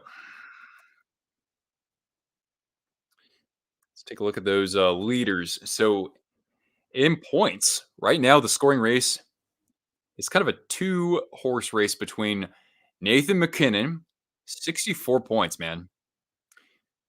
That's like what, like 1.6? No, like that's like at least 1.7 or 1.75 per game. And Nikita Kucherov also at 64 points.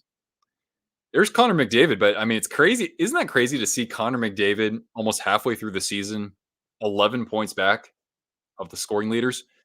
Right now he would typically be like, I don't know, 16 points ahead of them. Yeah, yeah. On the players who've been selected to the All-Star game. Actually, you know what? That's a good point, Dean. Let's bring that up.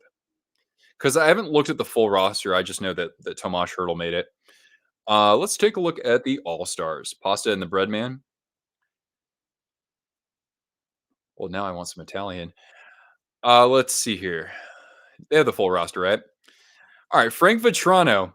You know it's a bad year for Anaheim when Frank Vitrano is your first All Star, but I know that he was like one of the league leaders in goals for a long time there. Tom Wilson got selected. Wow, it's Ovechkin. Wow. Clayton Keller, wow, that's already his fourth. Yeah, again, he's been on a bad team for a long time, but I mean, he certainly has earned the All Star selection. Pasta his fourth. I would have thought he would have had more, but then again, he's been playing alongside like Bergeron and Marchand and McAvoy, right? Darlene going to his third. I like seeing that. Elias Lindholm, that's only his first, but again, Calgary hasn't been all that good for much of his career, and it's been Kachuk and Gaudreau and Giordano had that Norris Trophy season, so and Markstrom. So I kind of understand why that's his first. Aho is third. He's been killing it recently. Connor Bedard. I mean, who else are you going to take on Chicago? So I like that. McKinnon, his fifth. I would have thought that he's made like 7 All Stars at least, but no doubt about this one. Boone Jenner going to his first again, kind of an indictment on like Line and Gaudreau. Jake Ottinger going to his first.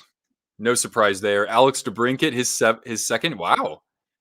DeBrinket making it over Larkin. McDavid, of course. Reinhardt. I love to see that. That guy's been fantastic. He's really good defensively. It's not just the goals that he's been putting up. Bedard's the youngest All Star ever. Yeah. Robert Thomas. Yeah, absolutely has earned it. Cam Talbot. Whoa. The Kings guy. I mean, if I were to bet on who would go to the All Star game for the Kings, I probably would have chosen like 7 or 8 players ahead of Cam Talbot. I would have chosen Quentin Byfield over Cam Talbot going into this season. Um, Kirill Kaprizov, no surprise. Nick Suzuki, his third. Yep, makes sense. Philip Forsberg gets the nod for the Predators. I don't think that's all that surprising, unless you want to say Yossi. Jack Hughes, surprise. Matthew Barzell, yeah, he's picked things up this year, and I know that the top 6 players, the big horses like Nelson as well as Horvat have also really picked up the productivity. But good to see Barzell back there because I know that he was always touted as being potentially a point per game player for much of his career. Shesterkin, not too surprised there. Brady Kachuk, that's not surprising. Konechny, good to see him make that. I'll be curious to see if anybody else for Philly can get in. Crosby, Crosby's sixth. That's just his sixth selection. Interesting. Hurdle, absolutely the best player for the Sharks this year. I'm surprised to see Bjorkstrand making his first All Star team because Seattle's so balanced. But if anything, I would have thought it would have been like McCann, right? I think he still leads the team in goals. I want to say, yeah, Robert Thomas. Just from the very brief amount that I've seen from the St. Louis Blues this year, Robert Thomas has been definitely their best player. Uh, Hofer, though, gotta give him some, kudos. Kucherov is 5th, absolutely. Matthews, absolutely. Quinn Hughes, yeah, I mean, for him to make the cut, right? That's not easy given how, Pedersen's played, how Brock Besser has played, and Kuzmenko and, Demko too. Then you've got Jack Eichel, makes sense to me. Tom Wilson, yeah, that was an interesting surprise, and, of course, Connor Hellebuyck. What team do I think will have the most players making the All-Stars? So wait, how many more can make it, right? I would think that I could see somebody else for Detroit getting in there, potentially.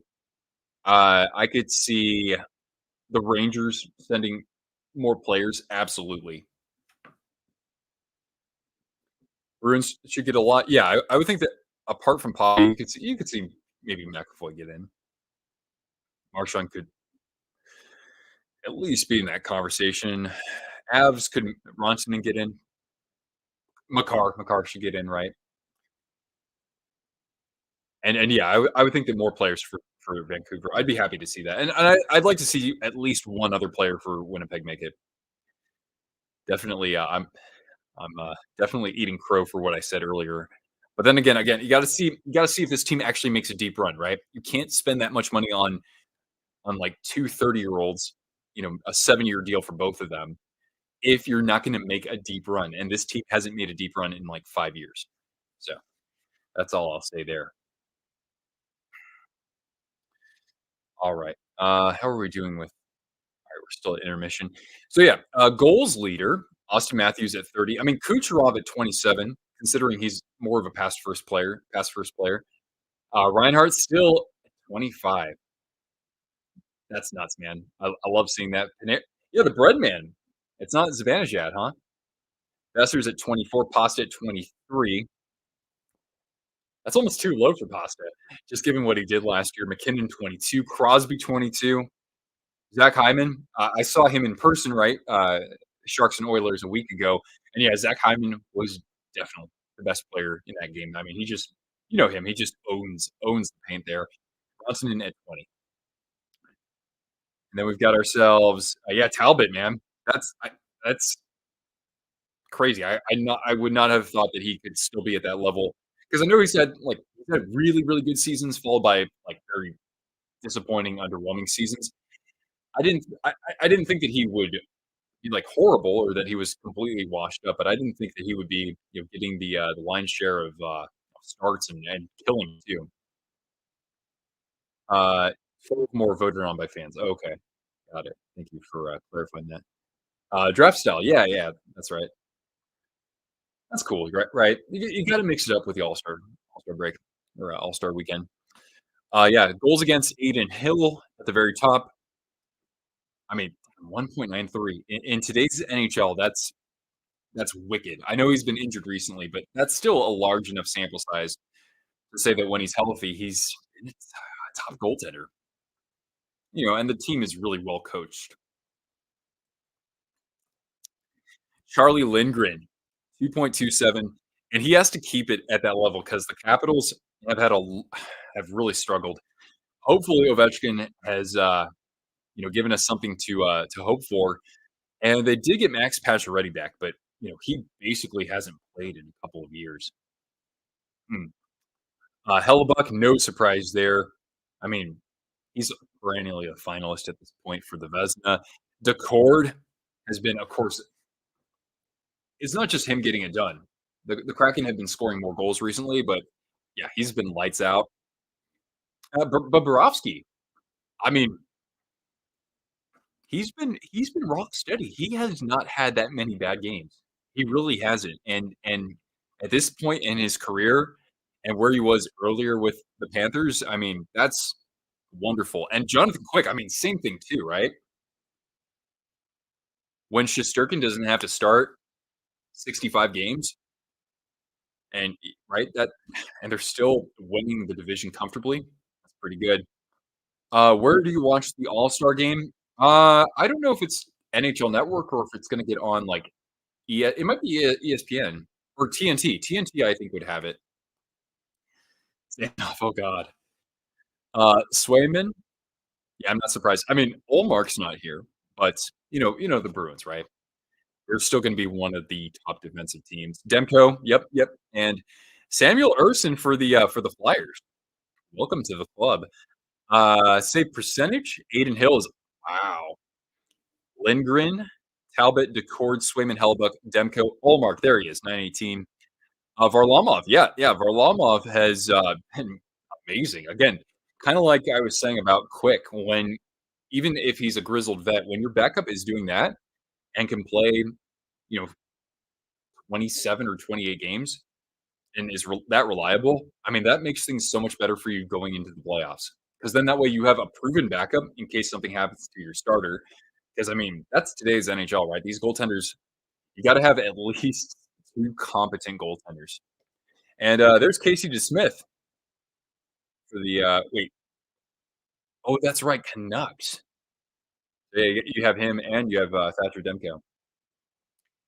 The PWHL will make an appearance. Good. That's good. It keeps things fresh. Um, Shutouts. Ingram for the Coyotes. Wow. Never would have expected a Coyotes goaltender to be this high up. And Jari's got 4. Yeah, yeah, yeah. Let's wait for the playoffs with Jari though.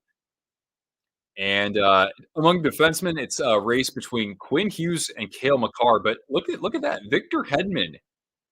What is he like 32, 33, and he's at 39 points. Good for him. Dobson, I'm not too surprised to see that, but yeah, this is probably the highest he's been in scoring among league leaders. Bouchard, love seeing him there as well. Vince Dunn, last year was not a fluke for him. Dwayne, Yossi, Morrissey, Morgan Riley. Yeah, I'm not surprised to see that round out the top 10.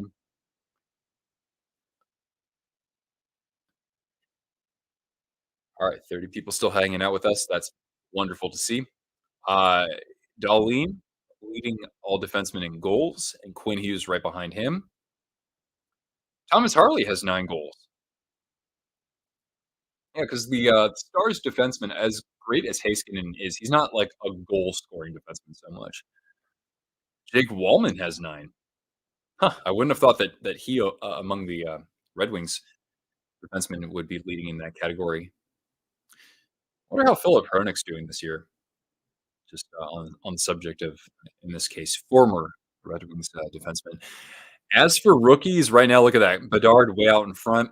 Fantilli, I like what I see from Fantilli. He's got a really good release on his shot. Luke Hughes, 22 points. And it's not just the offense from him. He's got some good defensive skills. And Rossi's been, I mean, Rossi is a huge reason why the Wild haven't completely, while that ship hasn't stunk for them just yet. Dmitry Voronkov, I guess I gotta pay attention to him more. Connor Zari, again, that's kind of one of the reasons why the Flames are still alive there. Bobby Brink for the Flyers. I said, watch out for this guy. Minchukov for the Ducks, one of their defensemen. Logan Cooley. A little surprised to see him this far down, just based on, I know it was preseason, but he was having a good impact there and to start the year. And I didn't know Evangelista was still a rookie. That's interesting. And then goals, it's Bedard followed by Fantilli and Rossi.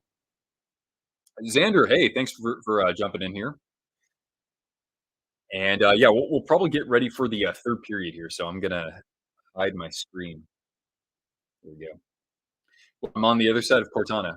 Well, Cortana, last time I checked, when we did your DNA test, you're not part Swedish, and I'm a little bit. So there you go.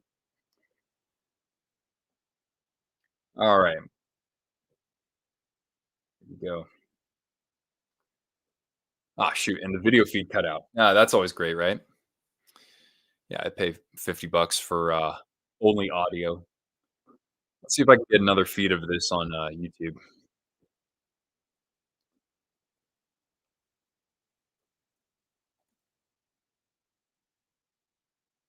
Yeah, let's see what we can do here.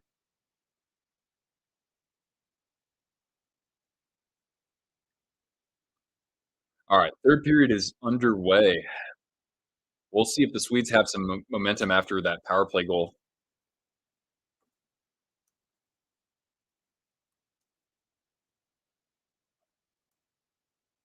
All right, there we go. Oh, there we go. Video feed is back. Sweet. All right, so shots almost dead even, 17-16 in favor of the States. Here they are, cycling it behind the net, and a good double team there from the Swedish defense. So here come the Swedes on the wing, bringing it around the net. Lekkerimäki finding the point, looking for somebody in front there for a tip play, but the U.S. defense knew exactly what was going on there. Nice little knockdown there in the neutral zone, a shot just wide of Havlid. And now the Americans will change up. And here come the Swedes at the face-off circle. Oh my goodness. Man, just sneaking through that defense there for Sweden. I don't even know who that was. That was Liam Ogren. That right. U.S. better be on their toes after that one, honestly.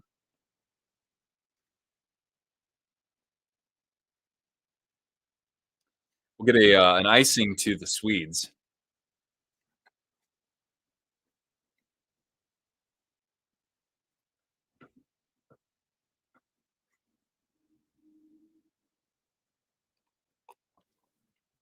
Well, Cortana, hopefully this one will be decided in regulation.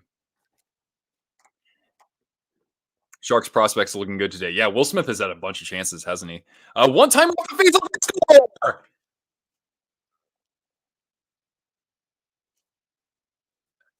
Booyum. I still can't say his name, but off the face off, one times it and just an absolute scorcher that finds a seam through Havlet, and it's 4-2.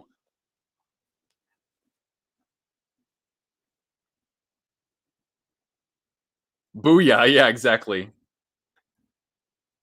Wow. That's again huge. It's been interesting with this game where like the Swedes have control of like the flow of play, and then this happens.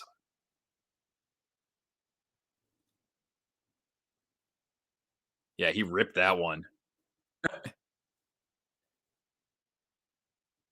Yeah, so Z Booyam is draft eligible this year. So he is the only skater, only player on the Americans roster who hasn't been drafted. That's a good way to make an impression on some NHL teams.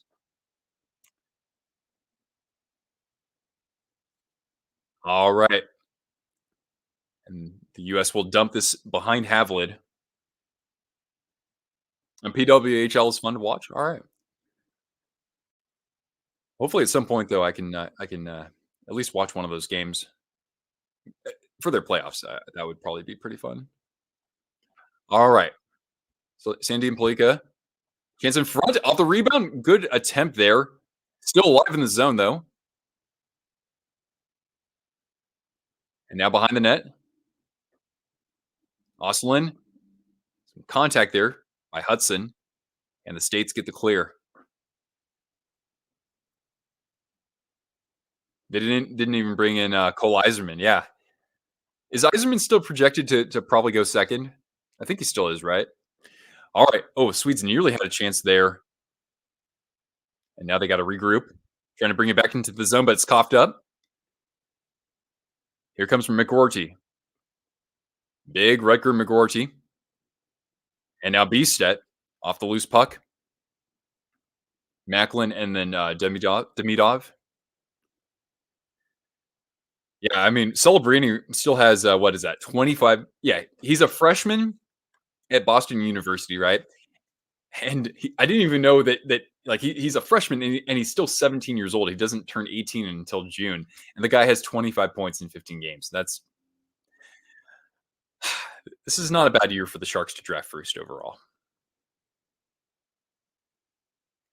PWHL is on YouTube every time. Oh, cool. Well, good. Yeah, if it's a light day in the NHL, I'd flip it over. All right, off of the defense there for the States.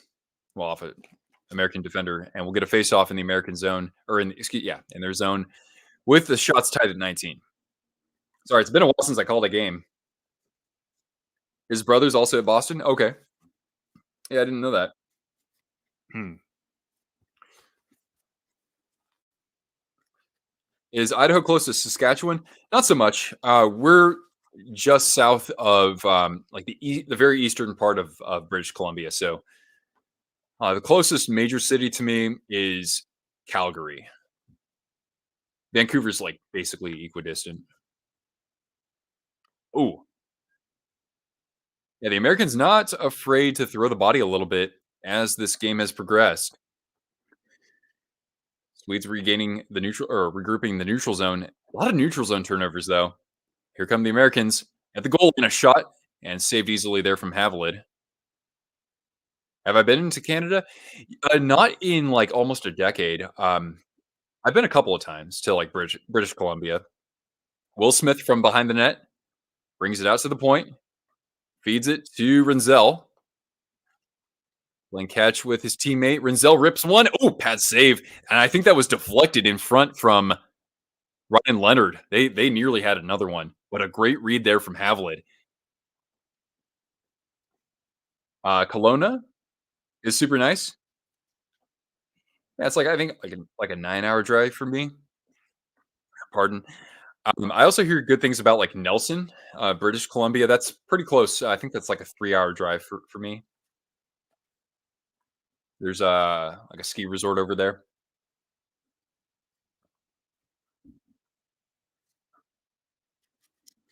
What was my prediction for the final score? Well, going into the game, I said Sweden 5-4. So they're going to have to pull a Czechia and mount a furious comeback. Anything's possible, but it is not going to be easy here with how opportunistic, let's say, the Americans have been.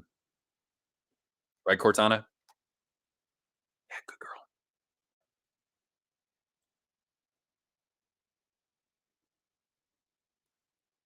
USA's too stacked. Yeah, I figured that the home team though would put together a performance that could possibly match whatever the Americans would throw at them. And I mean, the Swedes have done a lot of good things in this game. Hmm. Now they'll finally get it out of their zone here. Good read by the American defense.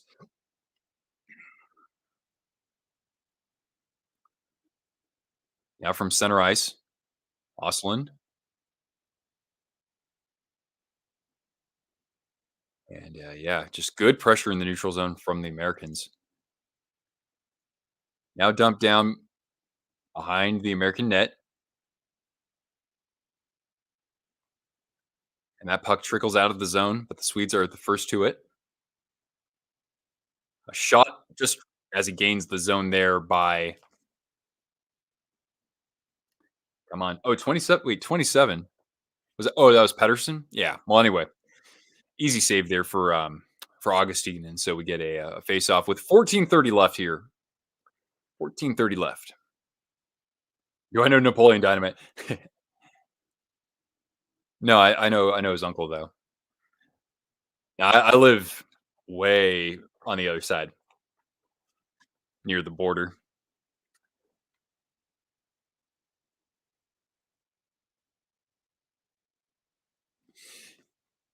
Yeah, I think Czechs like some Czechs still call it Czech Republic. It's kind of interchangeable with Czechia. Now here's B set from center ice to the corner. Easy save by Augustine off that shot from Ogren.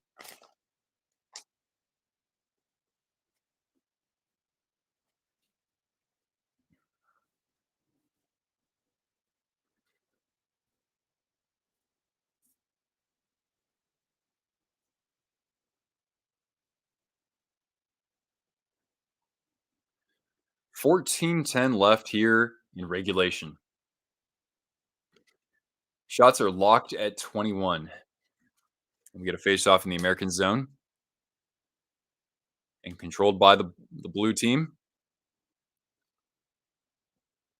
Good pass on the wing there as the Americans get it behind the Swedish net. And a shot for, oh, good pass save there from Havlid. That was a nice one timer, though, in the face-off circle. Hudson, he gets tripped up, but I think that was his own fault there. We've only had two penalties called in this game. A shot and turned aside by Augustine, regained by the Swedes, worked around the net. And oh, it looked like there was a high stick that didn't get called. A shot from the point, and that goes a little bit wide of the crease. Swedes trying to still pressure here, and a turnover that Ostlund picks up. Behind the net, looking for Lekkerimäki. And Isaac Howard doing some work besides scoring goals. Still alive in the zone, though. And we're going to get a hand pass. But again, oh, wait, actually, are we going to get the high stick? Yeah, Hudson's bleeding. So that could be a 4-minute power play for the Americans when we come back from the commercial. Hopefully we win. Yeah, I mean, never say never, but the Americans are going to have themselves a prime opportunity. Let's just say that to maybe even put this game out of reach. Maybe. So yeah, commercial break right now.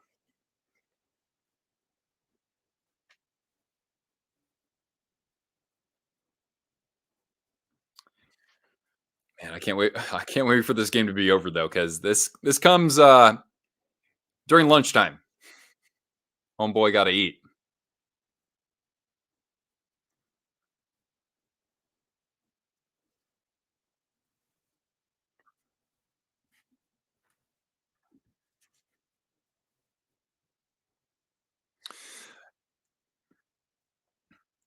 I think I can get my next video done to upload it tomorrow. It's going to be a fun one. I mean, hopefully they're all fun. But in my next video, I'm actually putting together the all-time best starting lineup for every NHL team. So we're going to draw on the different eras and pick ourselves a dream team for every current day club out there. So that covers, you know, dating back to the 1930s for a couple of these teams, right? It'll be a good time. So be prepared for that. Oh, you used to play tourneys and Whitefish. Man, God, I love Whitefish. I've only been over there once, but oh my God. If this channel really goes places one day, that's probably where I'd like to live. And you beating an Idaho team, Sandpoint? Yeah, Sandpoint's like 45 minutes north. Yeah. What I put in the discussion the other day? Yes, exactly. And I did feature a few viewer comments. Hint hint.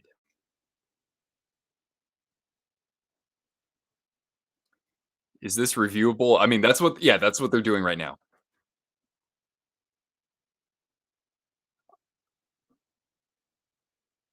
So yeah, we'll see if it's a proper 4-minute penalty here.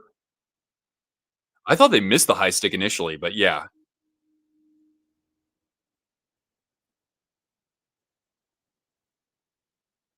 I don't think that. No, no, no, no. That's not a the broadcast. Mike Johnson thinks that could actually be a major, but I'm like, no way. That's not a major. There's no intent to actually. There, well, let's see. Let's see what we get here. Come on, zebras.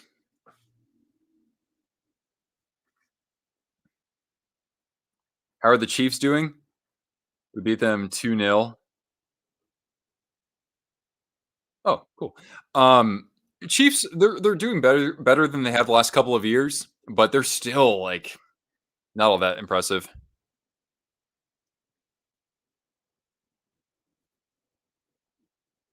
Double minor for high sticking. Yeah, that seems to be the clear penalty there.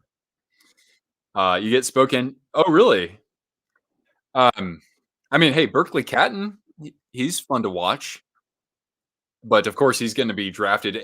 He could go top 10. I mean, going into this year, I even saw that he could be like top 5, but I don't think that's quite going to happen.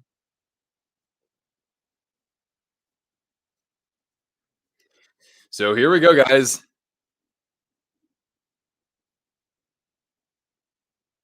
An opportunity to extend the lead to 3 with 13 minutes left. The Americans clicking a 38% power play. The Swedes are at 45%. You see these just outlandish percentages because, some of these teams are cashing in against like Norway and Latvia.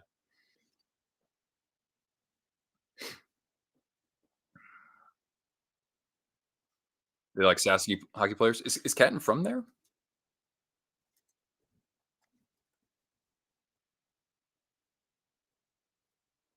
Oh yeah, he's from yeah, he's a Sasky boy. All right. All right.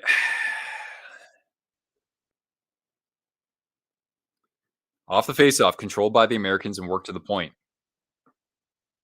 Now McGorty at the top of the circle, hands it off, and now back to the other point.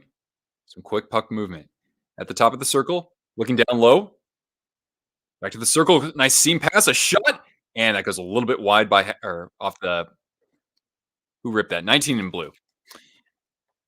Now Hudson behind the net. Brindley skating it out to the point, into the corner, and back to the point. To Hudson, and now Howard, 2 goals. Can he get the Hattie? And now looking for the seam pass, glove down, still alive in the zone.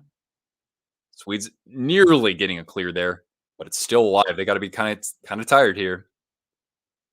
Gauthier working it down low. A chance in front, and it goes off a skate, and it's covered up by Havlid. The first 58 seconds gone by. But yeah, that was some good pressure there from the Americans.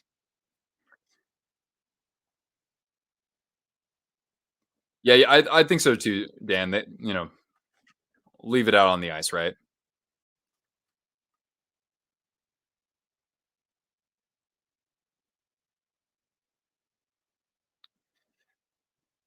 Face off again, controlled by the Americans. Nearly coughed up there. A one timer, and that goes a little wide.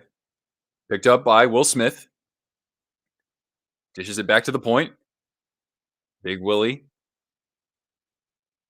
Now from a nice little tip play in front for Leonard, and that goes above the net or over the net. And the Swedes are going to get their first clear here with 2:35 left in the penalty. Good again, just great puck movement from both units.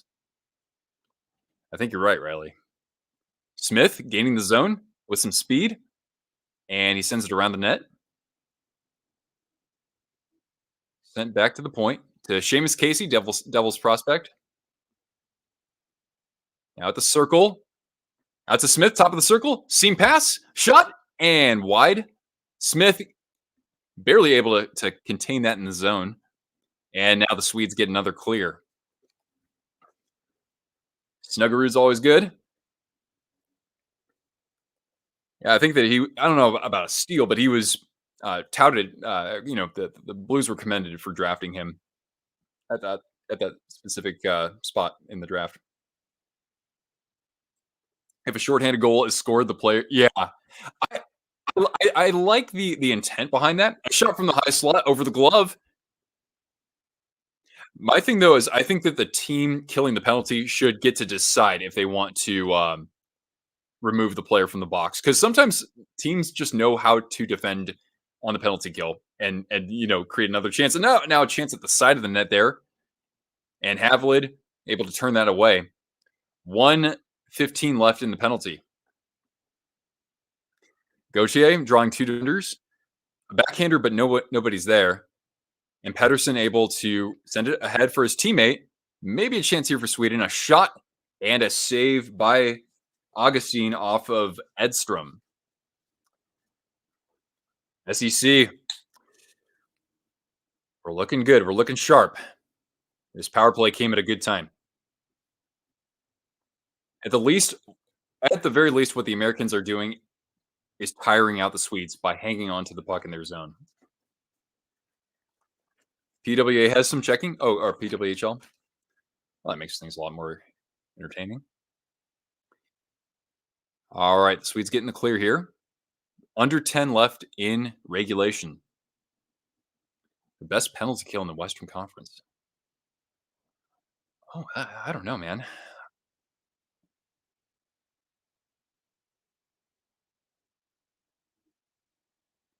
Hasn't the Kings penalty kill been pretty good this year? I think it has been.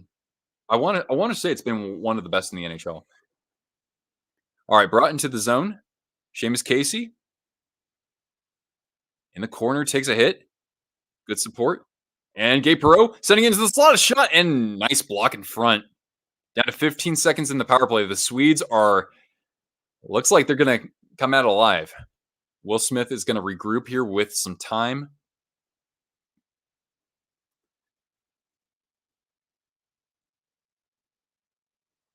And now gaining the zone. Here's Ryan Leonard. Splits the defense. Loose puck, a shot.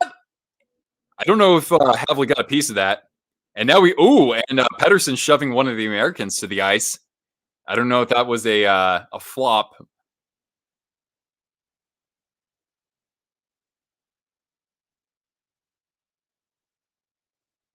Oh, yeah. It was, I mean, I live 2 hours away from Washington State, so I should probably be salty that Washington's in the championship, but actually, like, I say good for them, right? It's good to see somebody newer in the picture, right? Do I get TSN down here? No, I don't. I haven't looked on the app or anything. Yeah, yeah. Since I'm watching through Sling TV, there's always a little bit of a delay versus some other live platforms, and definitely from cable. Anyway, we go to a commercial break here.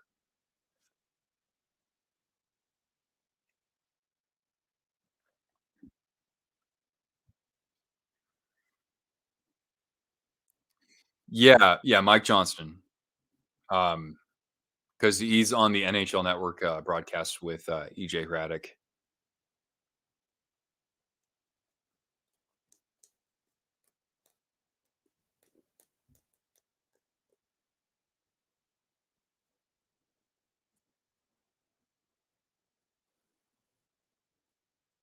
Isn't that him?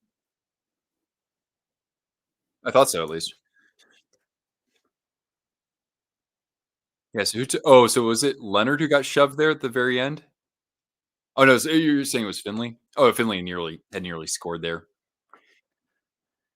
Yeah, Havlet has been pretty sharp so far in this period.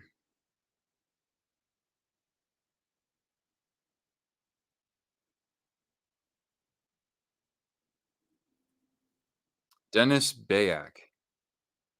Oh no, I wouldn't. I wouldn't know that.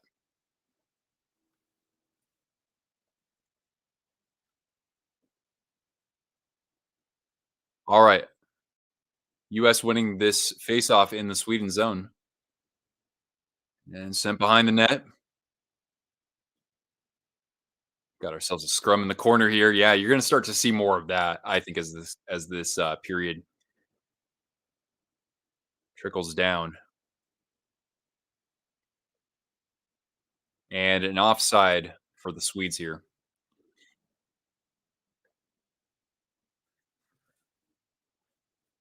Let's see here, Cortana. We got some more apples left, right?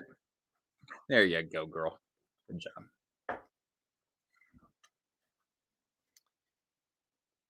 Yeah, Gordon Miller on the play-by-play. I think even us here stateside know Gordon Miller.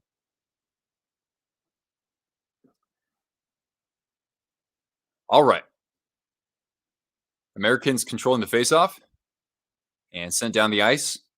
It'll be interesting, right? Because this is kind of where if you've got yourself a multi-goal lead, you might start to see the U.S. when there's not an opportunity to attack, they'll just kind of dump the puck down, right? They won't try to force that sort of thing.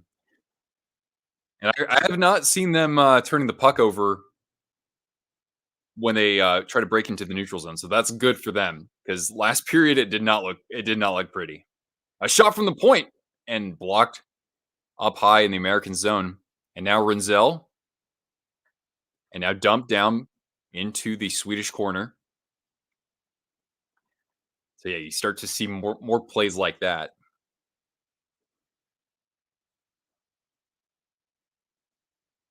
And now into the American corner. Good defensive support. Just a little bit wide of the crease there. Finley. A shot that doesn't quite get on net, stays alive in the zone, and now skated out by Ostlund. Draws two defenders, sends it around the net, and at the half wall, we have ourselves a little bit of a scrum, and now it's bumped into the Swedish zone, and the Americans will change up. That's exactly what you'll start to see those shifts shorten a little bit, right? And there's Will Smith with speed against a couple of defenders, but even though he's not able to rip a shot, he at least gets that puck deep. Sweden coming the other way at the point. A little bit of a collision there with Pedersen, and we got a loose puck that Sweden corrals in the neutral zone. Oh, how much time is left? Yeah, 6:30 where I am. Yeah, I'm just a little bit behind. Pedersen, Sweden regrouping here at center ice, and Bistad. That's not a good play. You got to dump that in deep or just play back to your defense. Puck behind the Swedish net now. Oh, nearly a chance for somebody out in front there. Chesley, shot goes wide, and the Swedes will come the other way. 2-on-2. A shot from Ogren, immediately blocked there. And now in the corner, the Americans out numbering the Swedes. Trying to skate this out, Gauthier. Able to evade a back checker and just send the puck behind Havlid.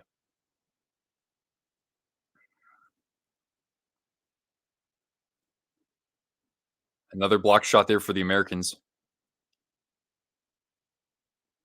Behind that now it's Ostlund battling against Renzel. Hands it off. Out to the point. A shot from Polika. Oh, that's nearly in. Oh my gosh. Wow. And Augustine got bailed out by one of his teammates to knock that puck out of the crease. But nearly 4-3. Nearly 4-3. A turnover in the Swedish zone. A shot. And Nazer pulled the trigger, but didn't hit the net there. We're now under 5 left in this game. 5 to go. Under 7 goals. Wish you luck. Okay. I hope I wish you the best of luck. I'll take that. Swedes working it behind the American net. Oh, still says thank you. Thank you. I'll fix that. There we go. There we go. All right. Swedes regaining the zone. Ooh, nice little toe drag. A backhander turned aside there by Augustine. And now behind the net. Oh, nearly a chance out in front. Swedes really upping the pressure with their attack, but the Americans are not giving them that many opportunities. They're getting in front of shots fairly well. A shot a little bit wide of the pad of Augustine. Americans getting it out of the zone. Can they get it deeper? Yeah. Nice pressure there. A chance, a shot, and a score. Who's that there? Is that Leonard? Yeah, Ryan Leonard with the dagger. Oh, sorry about that. Oh, where are we from? Well, we're American, or I mean, I'm American at least. I live in Idaho. 5-2. Ryan Leonard, just amazing to get past Ostlund there, and he would not be denied. And blows a kiss to the crowd. Then again, if I was playing in front of the Swedish crowd, I'd be blowing some kisses too.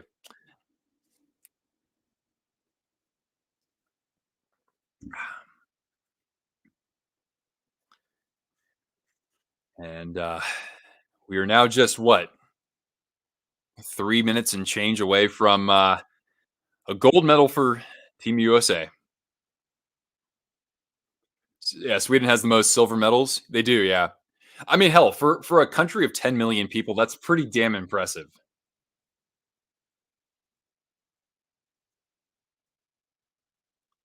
All right, yeah, down to 340 left in the game.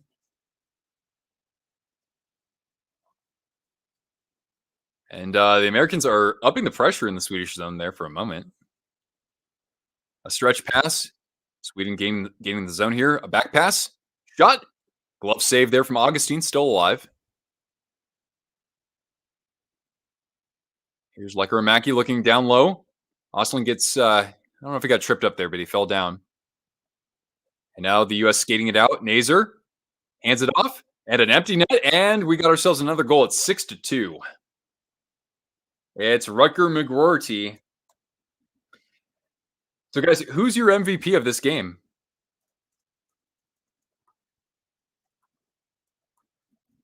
Would you say Howard? Augustine? Oh, Cortana, you get a treat for an empty net goal too. Why not?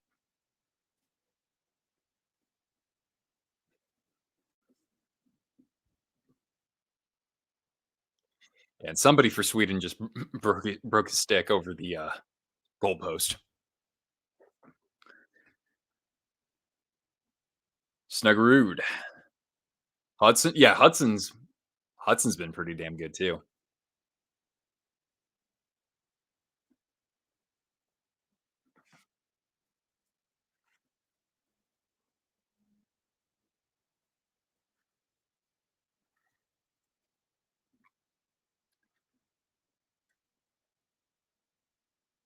Yeah, but looks like the Swedes are still cheering on their team.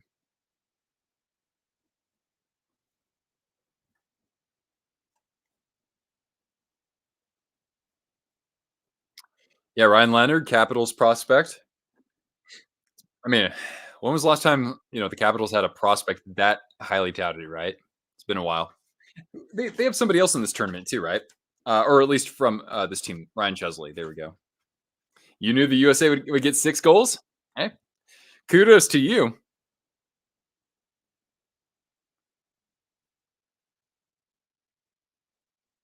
A lot of these Americans in college will be one and done.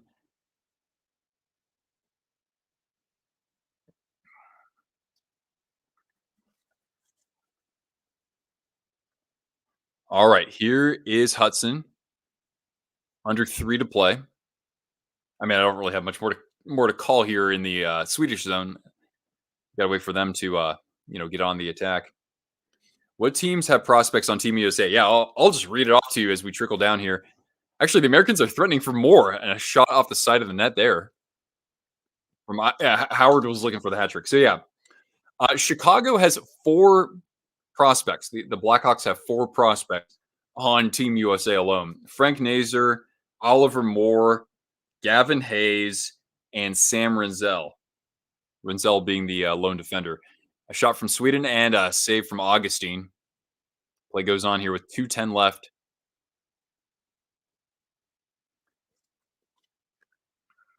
Yeah, you have prospects on Team USA from Tampa, Columbus, Winnipeg. Rucker McGorty being that guy. 2 guys from the Rangers. Gabe Perreault had the first goal, I think, for the Americans, or yeah, first goal. Sharks have 2 prospects, Will Smith and Eric Polkamp. I haven't called his name. He's like their 7th defenseman. Islanders have 2 prospects on USA. Snuggerud for the Blues. Lane Hudson, who's probably had the most ice time for a defenseman in this game for USA. He's a Canadiens prospect. Down to 90 seconds now. Devils have Seamus Casey, and the Red Wings have Trey Augustine, the goaltender.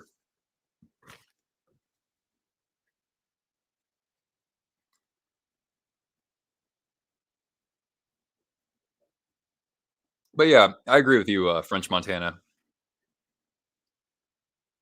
Hell, bronze for the Czechs is very impressive too, considering they knocked off Canada and came back against Finland.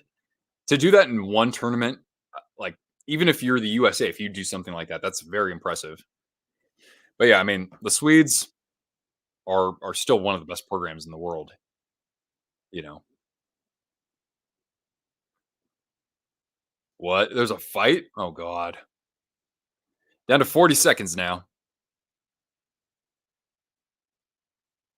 Yeah, I see some guys button heads a little bit. Yeah, after the whistle here, yeah, there's definitely a scrum here. Who's that? Johansson? Yeah, I haven't really seen much of him so far. And coming to his defense, there is Ogren. Down to the ice goes one of the Americans, and now Johansson throwing chucking mitts with Hudson, and Hudson gets tangled up with him. My God, yeah, that's the most physical I've seen a final. I think. Oh God, McGroarty was like pointing to the crowd to like get loud. That was funny. Augustine, of course, this would only be the greatest gold medal game if Augustine challenged Havlin to a goalie fight.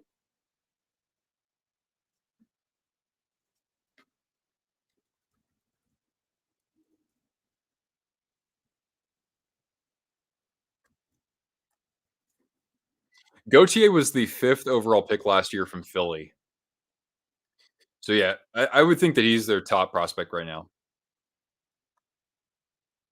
Yeah. Gauthier was the one who just said like, cut that shit out, and then basically we broke out into a scrum there. Probably the closest thing you'll get to a line brawl at the World Juniors. In this high stakes of a game. Only 31 seconds. We got three guys in the box. At least for USA, we do.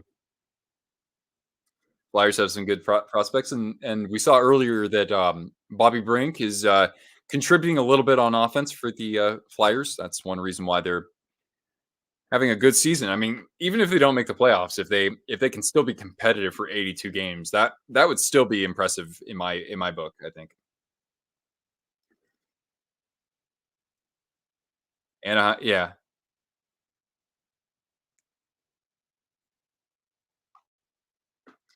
yeah, definitely. Team USA is fronted mostly by Chicago, or largely by Chicago, and then of course Team Sweden is largely fronted by the Vancouver Canucks prospects.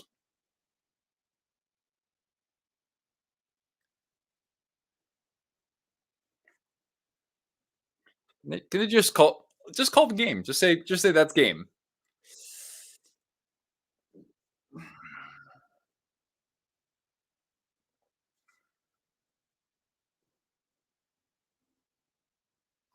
But yeah, the refs still trying to sort things out. That was Christmas. It was good. Just pretty low key. Just hung out with my little nephew. That was pretty fun. Actually, my mom bought him like a foam hockey stick. I said, "Isn't he a little bit too young for that? He's not even 2 years old." I was like, "You don't want him like just swinging it and like knocking over, you know, breakable stuff." But she said, "Nah, he's okay for it." And I was like, "All right, cool. We're going to start him real young, and that's fine."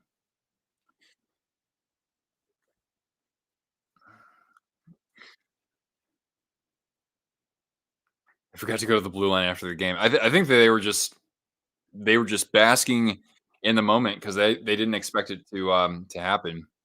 I don't think they meant anything by that, but yeah, I mean, I feel bad for whatever team loses. They have to just kind of sit there while the other team is celebrating right in front of their face like that. That kind of sucks.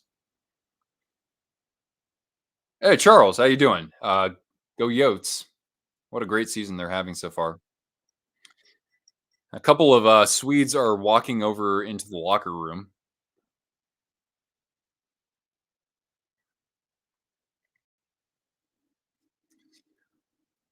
Yeah, I mean, again, for the Swedes to again, I know it's 6-2, but it didn't feel like a 6-2 game at all because the Swedes had some real high danger chances and just couldn't quite cash in. And Trey Augustine was certainly a reason behind that.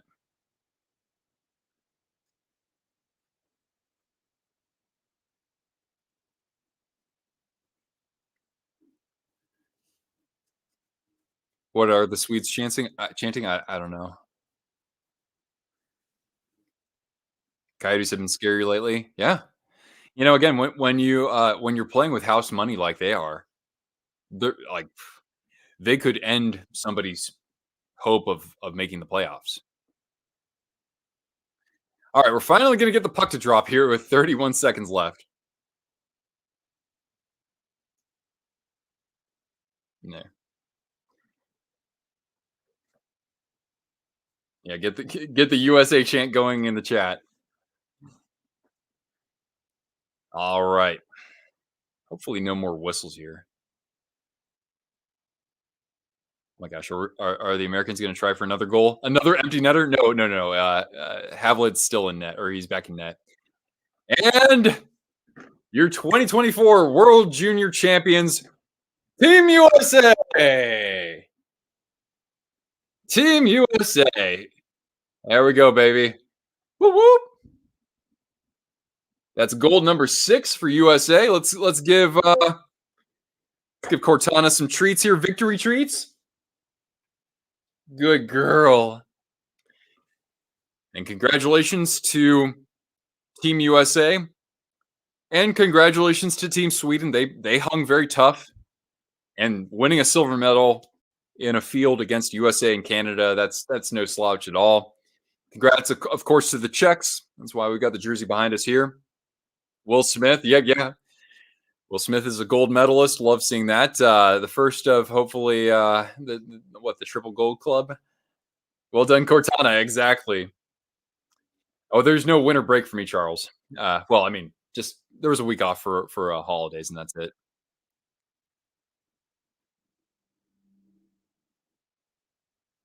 All right. Now I'm just going to see the medals get passed out here. So you're welcome to hang around if you want. If you got other things to do, I understand.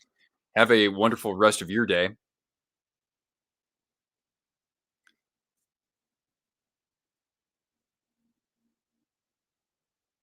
Like that guy will be good with a slap shot. Will Smith.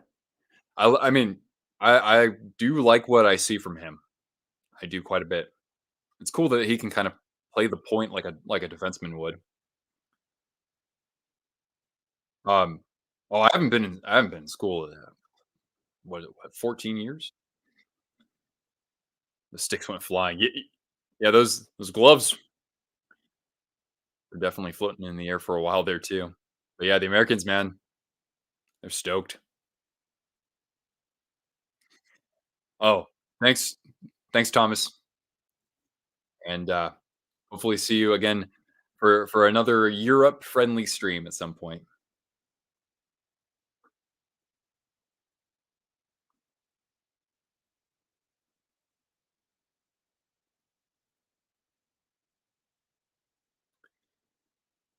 And yeah, I mean, again, for the losing team to be out on the ice like this while the other team is celebrating, that's tough, man.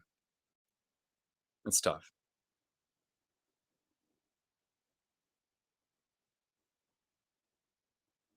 Oh, no problem, Riley. Thanks for hanging out with us here.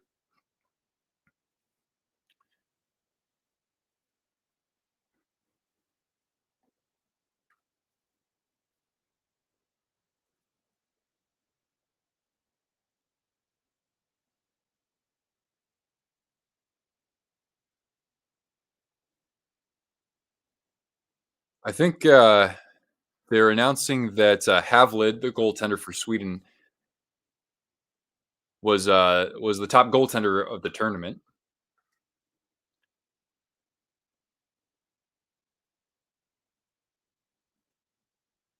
Yeah, I guess they're kind of like announcing the all tournament all star team.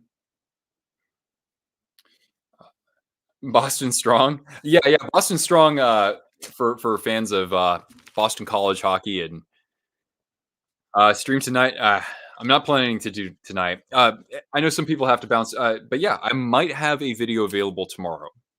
I might, where we pick the best all-time starting lineup for every NHL team. It's going to be juicy, absolutely juice packed.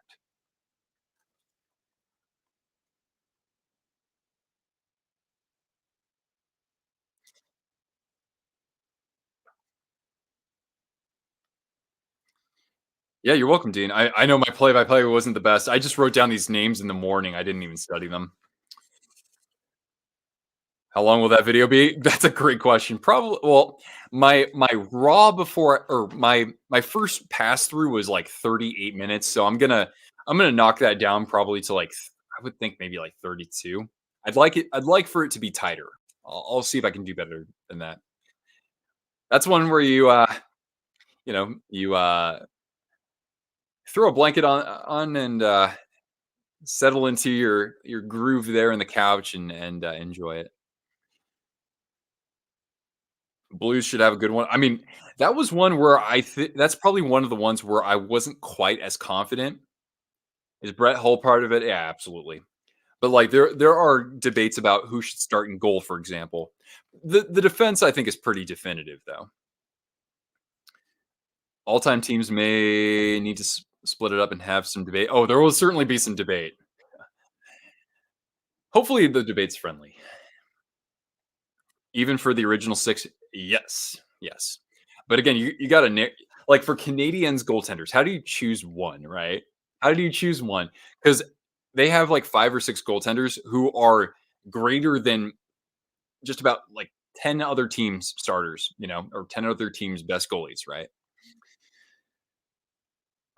Put on the Yotes, Wayne Gretzky on the roster for the Coyotes. Well, no, no, we're not doing coaches.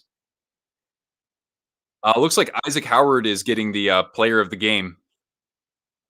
At least from the American side. Somebody else for Sweden got a player of the game too because they do that for both teams.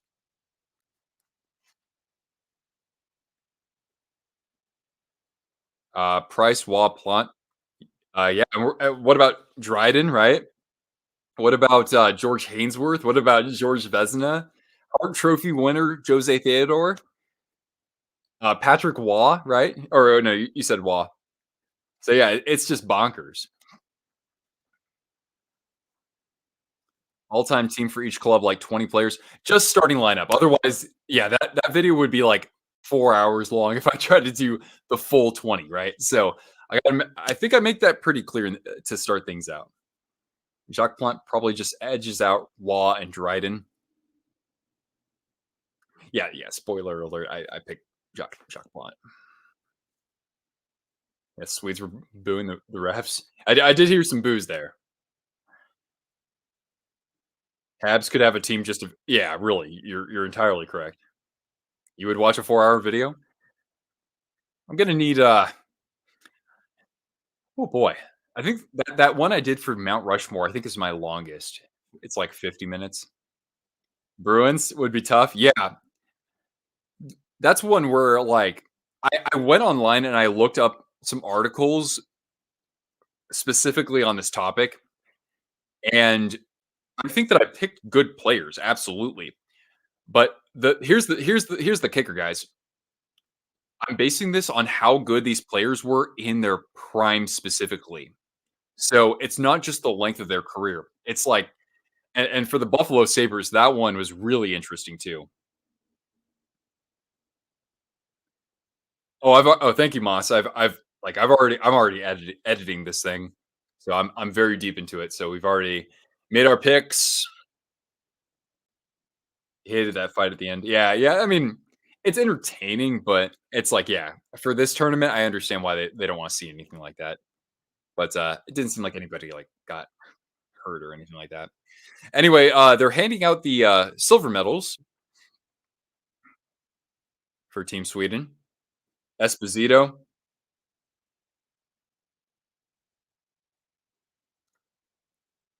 Yeah, the Bruins have some legends at center, but yeah, I mean, you can't have Espo off that list. Oh, thanks, Charles. Oh, I think now, like, if I do thumbs up, I don't know if it works on live stream, but sometimes there will actually be a digital icon that pops up. It's crazy. Uh,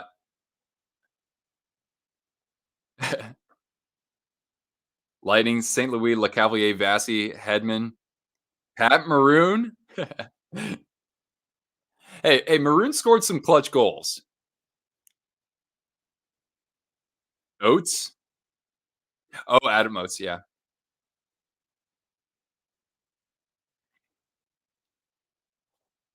I thought more about Oates for the Capitals, but, yeah, he's not quite on these lists. Alright. Catch you later, man. That's cool.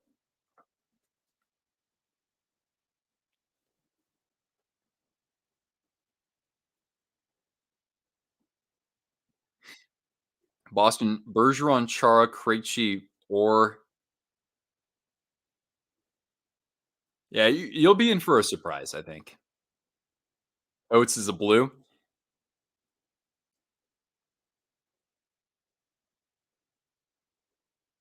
Oh, Oates was a Red Wing at one point? I didn't even know that.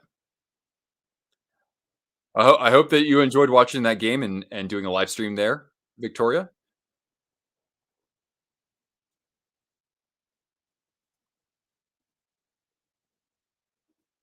Roder could be goalie for St. Louis. It's gotta be the prime of their career with that team, though. So, it's not like I can choose prime Berger from New Jersey to start for St. Louis because there'd be way too many redundancies on this list, right? I'd have Gretzky as the center for the Blues, right? And he didn't play his best hockey there. Bam Bam Cam? He is certainly, a name to consider.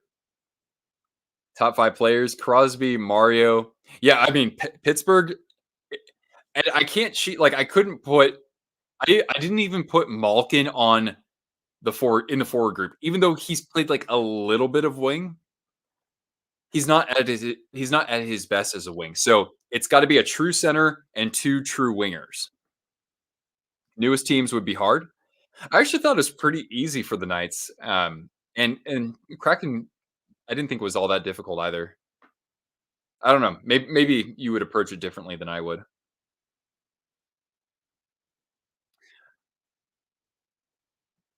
Cheevers, yo, I mean, if we're talking about goaltenders, you got Cheevers, you've got, in more recent years, Tuukka Rask, Tim Thomas, Frank Brimzik, Tiny Thompson. I mean, Montreal is incredible with the goaltending choices, but Boston isn't that far behind. Oilers would be tough.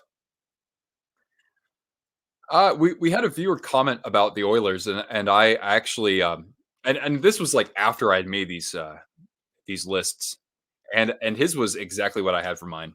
So Tim Thomas, I mean, like prime Tim Thomas was otherworldly, man. But there's one thing that distinguishes one Bruins goaltender from the others, and you'll learn about that. All right, so now they're going to be handing out the gold medals to Team USA. Knights, you had patches. Hey, that's a good call, right? Carlson, Stone, Martinez, Theodore, and Fleury. I don't have Martinez. I did think about him though. How long will that be? Yeah, like I said, I would say plan plan a solid half hour or 35 minutes. No fluff though, man. This is all juice. This is all juice. Flower or Wah? No, man. I'm still taking Wah because he won what? He won 3 Conn Smites.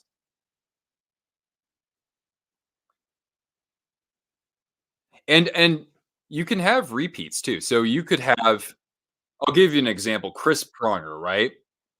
He's on the Blues, and I've got him on the Ducks too. The dude was a Norris Trophy finalist, even though he only played very briefly there.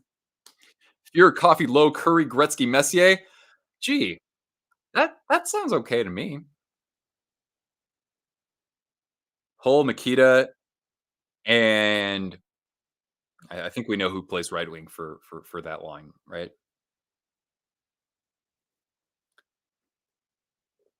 Shoot, I should have done a lot. We should have. I got to do something like this with you guys on a live stream. That would be really fun. Niedermeyer, uh, facts, street facts. Are we naming top 5 players for the franchise? I mean, we could maybe do that on a live stream. I mean, always like member streams, we could always do that. Certainly. But yeah, this is just a starting lineup. So give me one true center, 2 true wingers. You can have 2 right wingers and 2 left wingers. That's fine. Defenseman, you can have, take your pick, right-handed, left-handed, it doesn't matter. And then a goaltender. So that's what we got to narrow it down to.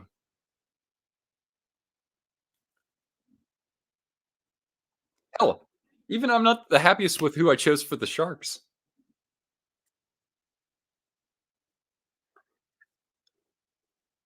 The one that I took the most time debating was easily the Avalanche because of one specific thing.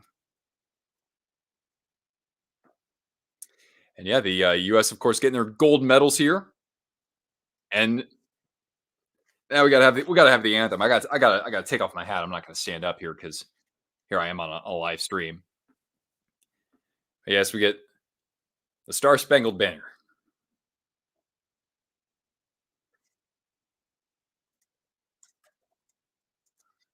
Kolzig has to be the Caps goaltender. He does have some competition.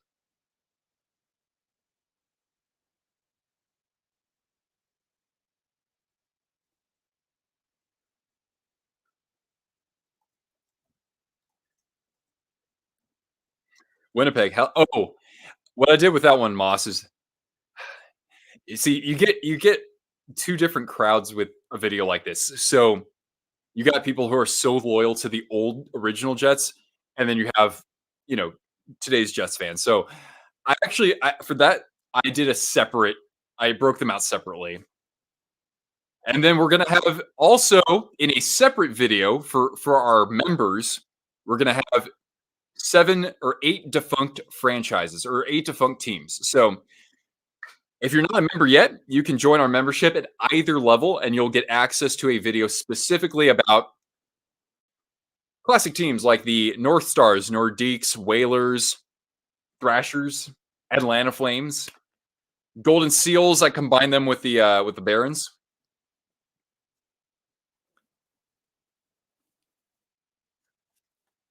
Yeah, I think you're hearing me correctly there, Mike.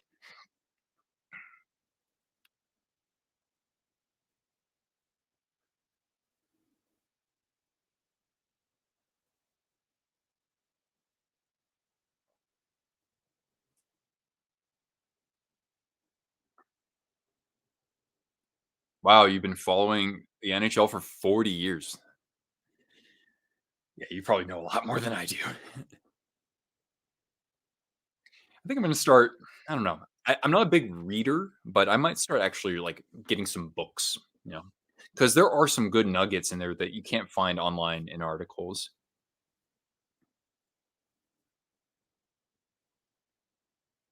Leafs. Yeah, but I mean, like, we'll still have some people debating. They'll say like, "Oh, I'm going to pick Austin Matthews to be center because he's the best pure goal scorer in the NHL or something." So, like, some people will make points about that. All right, guys. Rucker McGorty is going to raise the trophy here. It's actually a very small trophy. It's like, is that even 18 inches high? Anyway, that's still their championship. And Rucker McGorty raises it up. The confetti, of course, it's all yellow confetti.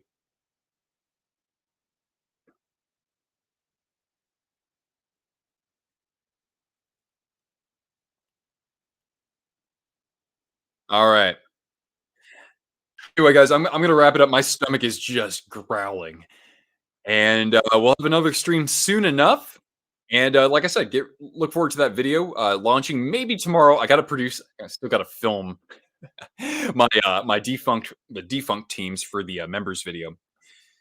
So yeah, have a great rest of your day. Thank you so much for tuning in, and we'll convene again real soon. You want to say bye, Cortana? Can I get a high five? Here, wait, Cortana. And Cortana says goodbye. All right, guys. Thank you.